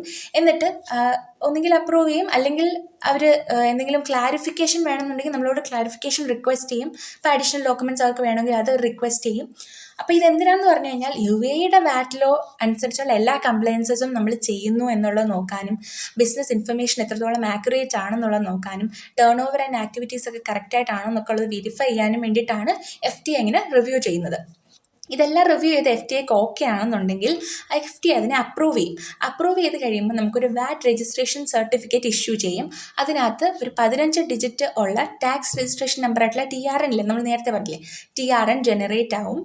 അപ്പം മാത്രമല്ല, എന്ന് തൊട്ടാണ് വാറ്റിൻ്റെ എഫക്റ്റീവ് ആയത് എന്നുള്ള ഡേറ്റ് ഓഫ് രജിസ്ട്രേഷനും ഡിസ്പ്ലേ ചെയ്തിട്ടുണ്ടായിരിക്കും. ഇനി ഈ TRN നമുക്ക് വൺസ് കിട്ടിക്കഴിഞ്ഞാൽ പിന്നെ നമ്മുടെ കമ്പനി ഇഷ്യൂ ചെയ്യുന്ന ടാക്സ് ഇൻവോയ്സ്, അല്ലെങ്കിൽ VAT റിട്ടേൺ, VAT റിലേറ്റഡ് ആയിട്ടുള്ള ഡോക്യുമെൻറ്റ്, FTA ആയിട്ടുള്ള കമ്മ്യൂണിക്കേഷൻ, ഇതിനകത്തെല്ലാം നമ്മൾ ഈ TRN കൂടെ കോട്ട് ചെയ്യണം, TRN യൂസ് ചെയ്യണം. ഇനി ഇത് കൂടാതെ നമ്മൾ അഡീഷണലി ശ്രദ്ധിക്കേണ്ട ഇമ്പോർട്ടൻ്റ് ആയിട്ടുള്ള ഒരു പോയിൻ്റാണ് ഓതറൈസ്ഡ് സിഗ്നേച്ചറി. ഒരു എൻറ്റിറ്റീനെ ലീഗലി റെപ്രസെൻ്റ് ചെയ്യാനും ബൈൻഡ് ചെയ്യാനും ഒക്കെ ഒരു ഓതറൈസ്ഡ് സിഗ്നറ്ററീനെ അപ്പോയിൻറ്റ് ചെയ്യണം. ആ പേഴ്സൺ ഇപ്പം മെമ്മോറാൻഡം ഓഫ് അസോസിയേഷനകത്ത് മെൻഷൻ ചെയ്തിട്ടില്ലെന്നുണ്ടെങ്കിൽ ഒരു നോട്ടറൈസ്ഡ് ആയിട്ടുള്ള പവർ ഓഫ് അറ്റോർണി അഥവാ POA അത് ആവശ്യം വരാം. അടുത്തത് GCC ട്രാൻസാക്ഷൻ ആണ്. ഇപ്പോൾ ഒരു ബിസിനസ്സിന് മറ്റ് GCC ട്രാൻസാക്ഷൻസുമായിട്ട്, അല്ലെങ്കിൽ വേറെ ഏതെങ്കിലും countries, GCC countries applicable, VAT applicable ആയിട്ടുള്ള കൺട്രീസുമായിട്ട് എന്തെങ്കിലും ട്രാൻസാക്ഷൻസ് ഒക്കെ ഉണ്ട്, അല്ലെങ്കിൽ ബിസിനസ് റിലേഷൻഷിപ്സ് ഉണ്ടെങ്കിൽ അത് രജിസ്ട്രേഷൻ ടൈമിൽ അതിൻ്റെ ഡീറ്റെയിൽസും കൂടി ഡിസ്ക്ലോസ് ചെയ്തിട്ടുണ്ടായിരിക്കണം. അപ്പോൾ ഇത്രയാണ് രജിസ്ട്രേഷൻ സമയത്ത് ശ്രദ്ധിക്കേണ്ട കാര്യങ്ങളും ഒക്കെ. ഇനി അടുത്തത് പോസ്റ്റ് രജിസ്ട്രേഷൻ റിക്വയർമെൻറ്റ്സ് ആണ്. അതായത് രജിസ്ട്രേഷന് ശേഷം എന്തൊക്കെ കാര്യങ്ങൾ ശ്രദ്ധിക്കണം. ഫസ്റ്റ് കാര്യം ഇഷ്യൂ VAT ഇൻവോയ്സസ് ആണ്. അതായത് നമ്മൾ നേരത്തെ പറഞ്ഞല്ലോ, TRN ഒക്കെ കിട്ടി വാറ്റിൽ രജിസ്റ്റർ ആയി കഴിഞ്ഞു കഴിഞ്ഞാൽ പിന്നെ ബിസിനസ് ഇഷ്യൂ ചെയ്യുന്നതെല്ലാം VAT ഇൻവോയ്സ് ആയിരിക്കും. അതിനകത്ത് വാറ്റിൻ്റെ ഡീറ്റെയിൽസ് ഒക്കെ കാണും. അത് കഴിഞ്ഞ് അടുത്തുള്ളതാണ് ഫയൽ VAT റിട്ടേൺസ്. അത് VAT റിട്ടേൺ എന്ന് പറയുന്നത് നമ്മൾ ഇൻകം ടാക്സ് റിട്ടേൺ ഇല്ലേ ഇന്ത്യയിൽ, അതുപോലെ വാറ്റിൻ്റെ റിട്ടേൺ, GST റിട്ടേൺസ് ഒക്കെ നമ്മുടെ ഇന്ത്യയിലുള്ളതുപോലെയൊക്കെ അവർക്കും റിട്ടേൺ ഫയലിംഗ് ഉണ്ട്. അതെന്താണെന്നുള്ളത് ഞാൻ ഡീറ്റെയിൽ ആയിട്ട് ഉടനെ തന്നെ പറയാം. പക്ഷേ ഇപ്പം എന്തായാലും ഈ രജിസ്ട്രേഷന് ശേഷം എന്ത് ചെയ്യുക, VAT റിട്ടേൺസ് ഒരു പീരിയോഡിക്കലി, മന്ത്ലി ആവാം ക്വാർട്ടർലി ആവാം, അതൊക്കെ പീരിയോഡിക്കലി ഒരു ഫയൽ ചെയ്യുക. പിന്നെ അടുത്തത് മെയിൻറ്റെയിൻ റെക്കോർഡ്സ് തന്നെ ഇപ്പോൾ വാറ്റിൻ്റെ റിലേറ്റ് ചെയ്തിട്ടുള്ള റെക്കോർഡ്സ്, പേയ്മെൻറ്റ് നടത്തിയതിൻ്റെ ചലാന്, ഫൈനാൻഷ്യൽ സ്റ്റേറ്റ്മെൻറ്റ്സ്, ദറ്റ് ഈസ് നമ്മുടെ ബാലൻസ് ഷീറ്റ് PNL പോലത്തെ അങ്ങനത്തെ കാര്യങ്ങളൊക്കെ ഇല്ലേ, അത്, invoices, credit note, debit notes, പിന്നെ അതുപോലെ എന്തെങ്കിലുമൊക്കെ സപ്പോർട്ടിങ് ഡോക്യുമെൻറ്റ്സ് ഉണ്ടെന്നുണ്ടെങ്കിൽ കംപ്ലീറ്റ് റെക്കോർഡ്സ് നമ്മൾ 5 വർഷത്തിലേക്കെങ്കിലും മിനിമം മെയിൻറ്റെയിൻ ചെയ്യണം. അത് മസ്റ്റാണ്. നമ്മൾ ഈ ഡോക്യുമെൻറ്റ്സ് ഒന്നും എടുത്ത് കളയരുത്. ഇതെല്ലാം 5 വർഷമെങ്കിലും മിനിമം നമ്മൾ സൂക്ഷിച്ചിട്ടുണ്ടായിരിക്കണം. അടുത്തത് VAT കംപ്ലയൻസ് ആണ്. ബിസിനസ് എന്ന് പറയുന്നത് അവർ പിന്നെ VAT രജിസ്റ്റർ ആയി കഴിഞ്ഞാൽ വാറ്റിൻ്റെ ലോയുടെ അണ്ടറിലുള്ളതും അതുപോലെ FTAയുടെ റെഗുലേഷൻസും ഒക്കെയുള്ള എല്ലാ റൂൾസും എല്ലാം ഫോളോ ചെയ്യാൻ പിന്നെ അവരെന്ത് ചെയ്യുക, ബാധ്യസ്ഥരായിരിക്കും. ഇനി അടുത്തത് എക്സെപ്ഷൻ ഫ്രം VAT രജിസ്ട്രേഷൻ ആണ്. ഒരു ടാക്സിബിൾ പേഴ്സണിന് എല്ലാ ടാക്സിബിൾ സപ്ലൈസും 0 റേറ്റഡ് സപ്ലൈസ് ആണെന്നുണ്ടെങ്കിൽ, നോക്കുക 0 റേറ്റഡ്, ഓക്കെ, അങ്ങനെയാണെന്നുണ്ടെങ്കിൽ അയാൾക്ക് VAT രജിസ്ട്രേഷനിൽ നിന്ന് എക്സെപ്ഷനായിട്ട് അപ്ലൈ ചെയ്യാൻ പറ്റും. അതിന് കുറച്ച് പോയിന്റ്സ് ശ്രദ്ധിക്കുക. ഈ എക്സെപ്ഷൻ്റെ ആപ്ലിക്കേഷൻ എന്നുള്ളത് പ്രിസ്ക്രൈബ്ഡ് മാനറിൽ തന്നെ FTAക്ക് സബ്മിറ്റ് ചെയ്യണം. പിന്നെ ആ പേഴ്സൺ ഇപ്പോൾ എന്തെങ്കിലും standard rated supply, taxable supply അല്ലെങ്കിൽ ഇമ്പോർട്ട് ചെയ്യുന്നുണ്ടെങ്കിൽ അത് FTAനെ ഇൻഫോം ചെയ്യണം. ഇനി ഇത്തരം ടാക്സിബിൾ സപ്ലൈ അല്ലെങ്കിൽ ഇമ്പോർട്ട് നടന്നതിന് ശേഷം ജനറലി ഒരു 10 ബിസിനസ് ഡേയ്സിനുള്ളിൽ തന്നെ നോട്ടിഫിക്കേഷൻ കൊടുക്കണം. എക്സെപ്ഷനുള്ള കണ്ടീഷൻസ് പിന്നെ എപ്പോഴെങ്കിലും സാറ്റിസ്ഫൈ ചെയ്യുന്നില്ല, അങ്ങനെ ആവുകയാണെന്നുണ്ടെങ്കിൽ ആ പേഴ്സൺ എന്ത് ചെയ്യുക, VAT രജിസ്ട്രേഷന് വേണ്ടിയിട്ട് അപ്ലൈ ചെയ്യണം. ഇത്രയാണ് വരുന്നത്. അടുത്തത് വരുന്ന കാര്യം എന്ന് പറഞ്ഞാൽ VAT റിട്ടേൺ എങ്ങനെ ഫയൽ ചെയ്യണം എന്നുള്ളതാണ്. VAT റിട്ടേൺ ഫയലിംഗ് എന്ന് പറഞ്ഞാൽ ഇപ്പം നമ്മുടെ പർച്ചേസസ്, ബിസിനസ്സിൻ്റെ sales, output VAT, input VAT, ഇതിൻ്റെയൊക്കെ ഡീറ്റെയിൽസ് എമാര ടാക്സ് പോർട്ടൽ വഴി ഗവൺമെൻറ്റിൽ സബ്മിറ്റ് ചെയ്യുന്നതിനാണ് നമ്മൾ VAT റിട്ടേൺ ഫയലിംഗ് എന്ന് പറയുന്നത്. ഈ VAT റിട്ടേൺ എന്ന് പറയുന്നത് നമ്മുടെ ഒരു ടാക്സ് പീരീഡ് കഴിഞ്ഞാൽ അത് കഴിഞ്ഞ ശേഷം വരുന്ന ഇപ്പോൾ ഒരു 28th അതിന് മുമ്പ് എന്ത് ചെയ്യുക, ഫയൽ ചെയ്യുക എന്നുള്ളതാണ്. അതെങ്ങനെയാണെന്ന് പറഞ്ഞാൽ ഇപ്പം ഞാൻ ഡീറ്റെയിൽ ആയിട്ട് എക്സാമ്പിൾ കോട്ട് ചെയ്ത് പറയാം. ഇപ്പോൾ വാറ്റ് രജിസ്റ്റേർഡ് ബിസിനസ്സസ് അവരുടെ FTA അസൈൻ ചെയ്യുന്നത് പ്രകാരം മന്ത്ലി അല്ലെങ്കിൽ ക്വാർട്ടർലി ആണ് ഈ വാറ്റ് റിട്ടേൺ ഫയൽ ചെയ്യേണ്ടി വരുന്നത്. ജനറലി എല്ലാ ബിസിനസ്സിനും ക്വാർട്ടർലി ഫയലിംഗ് ആണ് കൊടുക്കുന്നത്. പക്ഷേ ഇപ്പോൾ ആ ഒരു ബിസിനസ്സിൻ്റെ ആനുവൽ ടേൺ ഓവർ 150 മില്യൺ ദിർഹത്തിൽ കൂടുതൽ എക്സീഡ് ചെയ്യുന്നതൊക്കെ ആണെങ്കിൽ FTAക്ക് കമ്പൽസറി ആയിട്ട് ഇവർ മന്ത്ലി ഫയൽ ചെയ്യണം റിട്ടേൺ എന്ന് പറയാം. അതുപോലെ തന്നെ ഇപ്പോൾ ചില ഹൈലി റിസ്കി ആയിട്ടുള്ള ബിസിനസ് ഒക്കെ ഉണ്ടായിരിക്കും. അങ്ങനെയൊക്കെയാണെങ്കിൽ അവരുടെ കേസിൽ FTA പറയും നിങ്ങൾ മന്ത്ലി റിട്ടേൺ ഫയൽ ചെയ്യൂ എന്ന് പറയും. ഓക്കെ, അപ്പോൾ ജനറലി ക്വാർട്ടർലി ആണ് ഫയൽ ചെയ്യുന്നത്. പക്ഷേ ഇതുപോലെ ആനുവൽ ടേൺ ഓവർ ലിമിറ്റിൽ എക്സീഡ് ചെയ്യുന്നതാണെങ്കിലോ അല്ലെങ്കിൽ ഹൈ റിസ്കി ആയിട്ടുള്ള ബിസിനസ്സോ ഒക്കെ ആണെങ്കിൽ, അതുപോലെ വേറെ എന്തെങ്കിലും ബിസിനസ്സിനെ FTA ഡയറക്റ്റ് ചെയ്യുവാണ്, ലൈക്ക് നിങ്ങൾ മന്ത്ലി ഫയൽ ചെയ്യണം എന്നാണെങ്കിൽ മന്ത്ലി ഫയൽ ചെയ്യാം. ഇതെങ്ങനെ ഫയൽ ചെയ്യേണ്ടത്? 28th day. അത് 28th എങ്ങനെയാണെന്ന് വെച്ചാൽ ഇപ്പോൾ ജനുവരിയിലെ റിട്ടേൺ ആണ് എനിക്ക് ഫയൽ ചെയ്യേണ്ടത്. ജനുവരി 1 തൊട്ട് 31 വരെ ഉള്ള ആ ഡേറ്റിൽ നടന്ന സപ്ലൈസിൻ്റെയും പർച്ചേസസിൻ്റെയും ഒക്കെ ഡീറ്റെയിൽസ് എനിക്ക് FTA എടുത്ത് ഫയൽ ചെയ്യണം. അത് എന്ന് ഫയൽ ചെയ്യണം? 28 ഫെബ്രുവരി, അതായത് ജനുവരി കഴിഞ്ഞ് തൊട്ടിപ്പുറത്ത് വരുന്ന മാസത്തിലെ 28ാം തീയതിക്ക് മുമ്പ് ഞാൻ എന്ത് ചെയ്യണം? അത് ഫയൽ ചെയ്തിട്ടുണ്ടായിരിക്കണം. ഇനിയിപ്പോൾ ക്വാർട്ടർലിയാണ് വരുന്നത്. ഇപ്പോൾ ജനുവരി, ഫെബ്രുവരി, മാർച്ച് അതൊരു ക്വാർട്ടറാണ്. അങ്ങനെയാണെങ്കിൽ മാർച്ച് കഴിഞ്ഞ് വരുന്ന മാസം, ദറ്റ് ഈസ് ഏപ്രിൽ 28ന് മുമ്പ് ഞാൻ എന്ത് ചെയ്യണം? എൻ്റെ റിട്ടേൺ ഫയൽ ചെയ്തിട്ടുണ്ടായിരിക്കണം. മനസ്സിലായോ? അപ്പം മന്ത്ലി ആണെങ്കിൽ തൊട്ടടുത്ത് വരുന്ന മന്തിൻ്റെ 28ന് മുമ്പ്, ക്വാർട്ടർലി ആണെങ്കിൽ ആ ക്വാർട്ടർ കഴിഞ്ഞ് അടുത്ത് വരുന്ന മന്ത് ഏതാണോ ആ മന്തിലെ 28ന് മുമ്പ്. ഇനി വാറ്റ് റിട്ടേൺ ലേറ്റ് ആയിട്ടാണ് ഫയൽ ചെയ്യുന്നത്, അങ്ങനെയൊക്കെ ആണെങ്കിൽ എന്താ സംഭവിക്കുക എന്ന് പറഞ്ഞാൽ ഫസ്റ്റ് ഒഫൻസിന് 1000 ദിർഹം ആയിരിക്കും പെനൽറ്റി വരുന്നത്. ആൻഡ് 24 മന്ത്സിനുള്ളിൽ പിന്നെ റിപ്പീറ്റ് ചെയ്യുവാണെങ്കിൽ 2000 ദിർഹം വരും. കൂടാതെ എന്തെങ്കിലും അൺപെയ്ഡ് ടാക്സ് ലയബിലിറ്റീസ് ഒക്കെ ഉണ്ടെന്നുണ്ടെങ്കിൽ അതിന് ഡെയിലി പെനൽറ്റീസും പെർസെൻറ്റേജ് ബേസ്ഡ് ആയിട്ടുള്ള പെനാൽറ്റീസും വരും. അതായത് ഇപ്പോൾ ഔട്ട്സ്റ്റാൻഡിങ് എമൗണ്ട് എത്രയാണെന്ന് വെച്ചാൽ അതിൻ്റെ മുകളിൽ ഇപ്പോൾ ഇത്ര പെർസെൻറ്റേജ് പെർ ഡേ, ആൻഡ് അത് ഇത്ര നാൾ വരെ ആണെങ്കിൽ ഇത്ര രൂപ, അങ്ങനെ ഇത്ര ദിർഹം, അങ്ങനെയൊക്കെ പറഞ്ഞിട്ട് ഔട്ട്സ്റ്റാൻഡിങ് എമൗണ്ടിൻ്റെ മുകളിൽ എക്സ്ട്രാ ഡെയിലി പെനൽറ്റീസും ഒക്കെ വരും. ഇനി അടുത്ത വാറ്റ് റിട്ടേൺ ഫയലിങ്ങിൻ്റെ സ്റ്റെപ്പാണ് വരുന്നത്. ഫസ്റ്റ് നമ്മൾ എമാര ടാക്സ് പോർട്ടൽ എടുക്കുക. പോർട്ടലിൽ യൂസർ നെയിമും പാസ്വേഡും ഒക്കെ വെച്ചിട്ട് നമ്മൾ ലോഗിൻ ചെയ്യാം. അക്കൗണ്ട് ഇല്ലെന്നുണ്ടെങ്കിൽ നമ്മൾ നേരത്തെ പറഞ്ഞതുപോലെ അക്കൗണ്ട് ക്രിയേറ്റ് ചെയ്യുക. അത് കഴിഞ്ഞ് വാറ്റിൻ്റെ സെക്ഷനിലോട്ട് പോവുക. അവിടെ വാറ്റ് റിട്ടേൺ എന്ന് പറഞ്ഞിട്ട് ഓപ്ഷൻ കാണും, അത് ക്ലിക്ക് ചെയ്യുക. UAE യൂസ് ചെയ്യുന്ന വാറ്റ് റിട്ടേണിൻ്റെ ഫോമിനെ VAT 201 എന്നാണ് പറയുന്നത്. അപ്പോൾ VAT 201 എങ്ങനെയാണ് ഫില്ല് ചെയ്യേണ്ടതെന്നുള്ളത് നമുക്ക് നോക്കാം. അത് കുറച്ച് ഡീറ്റെയിൽസ് ഫില്ല് ചെയ്ത് കൊടുക്കണം. ടാക്സിബിൾ പേഴ്സൻ്റെ details, that is TRN fill ചെയ്യണം. ടാക്സിബിൾ പേഴ്സൻ്റെ പേര്, അഡ്രസ്സ്, ടാക്സ് പീരീഡ് മന്ത്ലി ആണോ ക്വാർട്ടർലി ആണോ, അതിൻ്റെ ഡ്യൂ ഡേറ്റ് എന്നാണ്, ടാക്സ് ഇയർ എന്നാണ് എൻഡ് ചെയ്യുന്നത്. അത് UAE ജനറലി നമ്മൾ കലണ്ടർ ഇയർ ബേസിസിലാണ് പോകുന്നത്, അതായത് ജനുവരി ടു ഡിസംബർ വരെയാണ് പോകുന്നത്. ഇന്ത്യയിൽ നമുക്കിപ്പോൾ April 1 to 31 മാർച്ച് വരുന്നത് പോലെ അവർക്ക് ജനറലി വരുന്നത് ജനുവരി ടു ഡിസംബർ എന്നുള്ള നോർമൽ കലണ്ടർ ഇയർ ബേസിലാണ് അവരുടെ ടാക്സ് ഇയർ വരുന്നത്. പിന്നെ നമ്മുടെ അടുത്ത ഫില്ല് ചെയ്യേണ്ടതെന്ന് പറഞ്ഞാൽ സെയിൽസിലും അതർ ഔട്ട്പുട്ട്സിൻ്റെ ഒക്കെ മുകളിലുള്ള വാറ്റ് എത്രയാണ്. പിന്നെ ഈ സെക്ഷനിൽ സെയിൽസും ഔട്ട്പുട്ട് വാറ്റും ഒക്കെ ഡീറ്റെയിൽസ് ഒക്കെ നമ്മൾ എൻ്റർ ചെയ്ത് കൊടുക്കുക. പിന്നെ ഓരോരോ എമിറേറ്റ്സിൽ നടന്ന ടാക്സബിൾ സപ്ലൈസ് സെപ്പറേറ്റ് ആയിട്ട് റിപ്പോർട്ട് ചെയ്യണം. ഫോർ എക്സാമ്പിൾ ഇപ്പോൾ അബുദാബിയിൽ എത്രയാണ്, ഷാർജയിൽ എത്രയാണ്, ദുബായിൽ എത്രയാണ്, അങ്ങനെ ഓരോന്നോരോന്ന് സെപ്പറേറ്റ് ആയിട്ട് നമ്മൾ ലിസ്റ്റ് ചെയ്ത് കൊടുക്കുക. പിന്നെ ഈ സെക്ഷനിൽ ജനറലി നമ്മൾ സ്റ്റാൻഡേർഡ് റേറ്റ് സെയിൽസ് സപ്ലൈ ആണോ, 0 റേറ്റഡ് ആണോ, അതുപോലെ എക്സ്പോർട്ട് എത്രയാണ്, ടാക്സബിൾ ഔട്ട്പുട്ട് എത്രയാണ്, അതൊക്കെ നമ്മൾ ഇൻക്ലൂഡ് ചെയ്ത് കൊടുക്കണം, എൻ്റർ ചെയ്ത് കൊടുക്കാനുണ്ട്. പിന്നെ VAT on expenses and other inputs എത്ര ആണെന്നുള്ളതൊക്കെ എൻ്റർ ചെയ്ത് കൊടുക്കുക. പിന്നെ എത്രയൊക്കെയാണ് നമുക്ക് എലിജിബിൾ ആയിട്ടുള്ള ഇൻപുട്ട് വാറ്റിൻ്റെ റിക്കവറി എത്രയാണ്, പിന്നെ ഔട്ട്പുട്ട് വാറ്റിനകത്ത് അഡ്ജസ്റ്റ് ചെയ്ത് കൊടുക്കണം എന്നുണ്ടെങ്കിൽ അപ്പം നമുക്ക് മനസ്സിലാവുമല്ലോ, ഇൻപുട്ട് വാറ്റും ഔട്ട്പുട്ട് വാറ്റും നമ്മൾ അഡ്ജസ്റ്റ് ചെയ്ത് ഫൈനലി ഇനി എത്രയാണ് വാറ്റ് പേയബിൾ എത്ര ഉള്ളത്, അല്ലെങ്കിൽ ഇനിയിപ്പോൾ റീഫണ്ട് ആണെങ്കിൽ റീഫണ്ടബിൾ എത്ര ആണെന്നുള്ളത് ഓട്ടോമാറ്റിക്കലി കാൽക്കുലേറ്റ് ചെയ്യണമല്ലോ. അപ്പോൾ അതിൻ്റെ ഡീറ്റെയിൽസ് ഒക്കെ എൻ്റർ ചെയ്ത് കൊടുക്കുക. പിന്നെ ഇവിടെ ഇൻപുട്ട് വാറ്റിൻ്റെ പർച്ചേസസിൻ്റെ ഡീറ്റെയിൽസ് ഒക്കെ നമ്മൾ എൻ്റർ ചെയ്ത് കൊടുക്കുക. അതായത് എത്രയാണ് ബിസിനസ് പർച്ചേസസ്, അതിൻ്റെ എക്സ്പെൻസ് എത്ര, ഇമ്പോർട്ട്സ് എത്ര, റിക്കവറബിൾ എമൗണ്ട് എത്ര, ഇൻപുട്ട് വാറ്റ് എത്രയാണ്, അതെല്ലാം എൻ്റർ ചെയ്ത് കൊടുത്തു കഴിഞ്ഞാൽ ഈ നമ്മുടെ ഡീറ്റെയിൽസ് എല്ലാം ഫില്ലായി. ഇനി നമ്മൾ നേരെ പോകുന്നത് വാറ്റ് പേയ്മെൻറ്റിലോട്ടാണ്. വാറ്റ് റിട്ടേൺ ഫയൽ ചെയ്ത് കഴിയുമ്പോൾ നമ്മുടെ എത്രയാണോ വാറ്റിൻ്റെ ലയബിലിറ്റി വരുന്നത് അത് ഇമാര ടാക്സ് പോർട്ടൽ വഴി തന്നെ നമുക്ക് പേ ചെയ്യാൻ പറ്റും. ഇപ്പോൾ വാറ്റ് പേയ്മെൻറ്റ് ചെയ്യാനില്ലെങ്കിൽ നമുക്ക് റീഫണ്ട് ആണെങ്കിൽ ഒന്നും ചെയ്യണ്ട. പക്ഷേ പേയ്മെൻ്റ് ആണെന്നുണ്ടെങ്കിൽ നമ്മൾ എന്ത് ചെയ്യുക, അത് ഈ ഇമാര ടാക്സ് പോർട്ടലിൻ്റെ അകത്ത് കയറിയിട്ട് പേയ്മെൻറ്റ് ചെയ്ത് കൊടുക്കുക. അതെങ്ങനെയാണെന്ന് പറഞ്ഞാൽ അതിൻ്റെ സ്റ്റെപ്സ് നമുക്ക് നോക്കാം. യൂസർ ഐ ഡിയും പാസ്വേഡ് വെക്കുക, ലോഗിൻ ചെയ്യുക. ഡാഷ്ബോർഡിൽ പോകുമ്പോൾ മൈ പേയ്മെൻറ്റ്സ് എന്ന് പറഞ്ഞിട്ട് കാണും. ആ മൈ പേയ്മെൻറ്റ്സിൽ ക്ലിക്ക് ചെയ്യുക. വാറ്റും അതിൻ്റെ പെനൽറ്റി പേയ്മെൻറ്റ്സിൻ്റെ ഒക്കെ ഓപ്ഷൻ അവിടെ കാണും, അത് ക്ലിക്ക് ചെയ്യുക. പോർട്ടലിനകത്ത് ഇനി എത്രയാണ് ടോട്ടൽ വാറ്റ് ലയബിലിറ്റി എന്നുള്ളതും അതുപോലെ പെനൽറ്റി വല്ലതും ഉണ്ടെങ്കിൽ അത് ഔട്ട്സ്റ്റാൻഡിങ് എത്ര എന്നുള്ളതൊക്കെ ഓട്ടോമാറ്റിക്കലി കാൽക്കുലേറ്റ് ചെയ്ത് അവിടെ കിടപ്പുണ്ടായിരിക്കും. അതുപോലെ ഗവൺമെൻറ് ഇനി എത്ര പേ ചെയ്യണം എന്നുള്ള നെറ്റ് എമൗണ്ട് അവിടെ കാണിക്കും. അപ്പോൾ നമ്മൾ പേ നൗ എന്ന് പറഞ്ഞ ഓപ്ഷനിൽ ക്ലിക്ക് ചെയ്യുമ്പോൾ പേയ്മെൻറ്റിലോട്ട് കണ്ടിന്യൂ ചെയ്യാൻ പറ്റും. ആൻഡ് അത് കഴിഞ്ഞ് സിസ്റ്റം ഓട്ടോമാറ്റിക്കലി ആയിട്ട് ഈ പേയ്മെൻറ്റ് ഗേറ്റ്വേയിലോട്ട് അതിനെ റീഡയറക്റ്റ് ചെയ്ത് കൊടുക്കും. നമുക്ക് ഏത് പേയ്മെൻറ്റ് മെത്തേഡ് ആണോ യൂസ് ചെയ്യേണ്ടത് അത് യൂസ് ചെയ്ത് സെലക്ട് ചെയ്തിട്ട് നമുക്ക് പേയ്മെൻറ്റ് ചെയ്യാം. പേയ്മെൻറ്റ് സക്സസ്ഫുൾ ആവുകയാണെങ്കിൽ അപ്പം തന്നെ നമുക്ക് പേയ്മെൻറ്റ് സ്റ്റേറ്റസും പിന്നെ ട്രാൻസാക്ഷൻ ഹിസ്റ്ററിയിൽ പോയി കഴിഞ്ഞാൽ നമുക്ക് ഈ ഡീറ്റെയിൽസ് ഒക്കെ കാണാൻ പറ്റും. പോർട്ടലിൽ തന്നെ എപ്പോഴും ഉണ്ടാവും നമ്മൾ അടച്ചു കൊടുത്തതും ഒക്കെ ഉള്ള ഡീറ്റെയിൽസ് ട്രാൻസാക്ഷൻ ഹിസ്റ്ററിക്കകത്ത് കയറി നോക്കിയാൽ നമുക്ക് കാണാൻ പറ്റും. പിന്നെ ഈ ബിസിനസ്സിന് എമാര ടാക്സിലുള്ള ട്രാൻസാക്ഷൻ ഹിസ്റ്ററി സെക്ഷൻ വഴി പ്രീവിയസ്ലി എന്തെങ്കിലും പേയ്മെൻറ്റ്സ് വല്ലപ്പോൾ നമുക്ക് ക്രോസ് ചെക്ക് ചെയ്ത് നോക്കണം ടാക്സിൻ്റെ കാര്യത്തിനൊക്കെ ആണെന്നുണ്ടെങ്കിൽ അതൊക്കെ നമുക്ക് ഇതുവഴി ചെയ്ത് കൊടുക്കാൻ പറ്റും.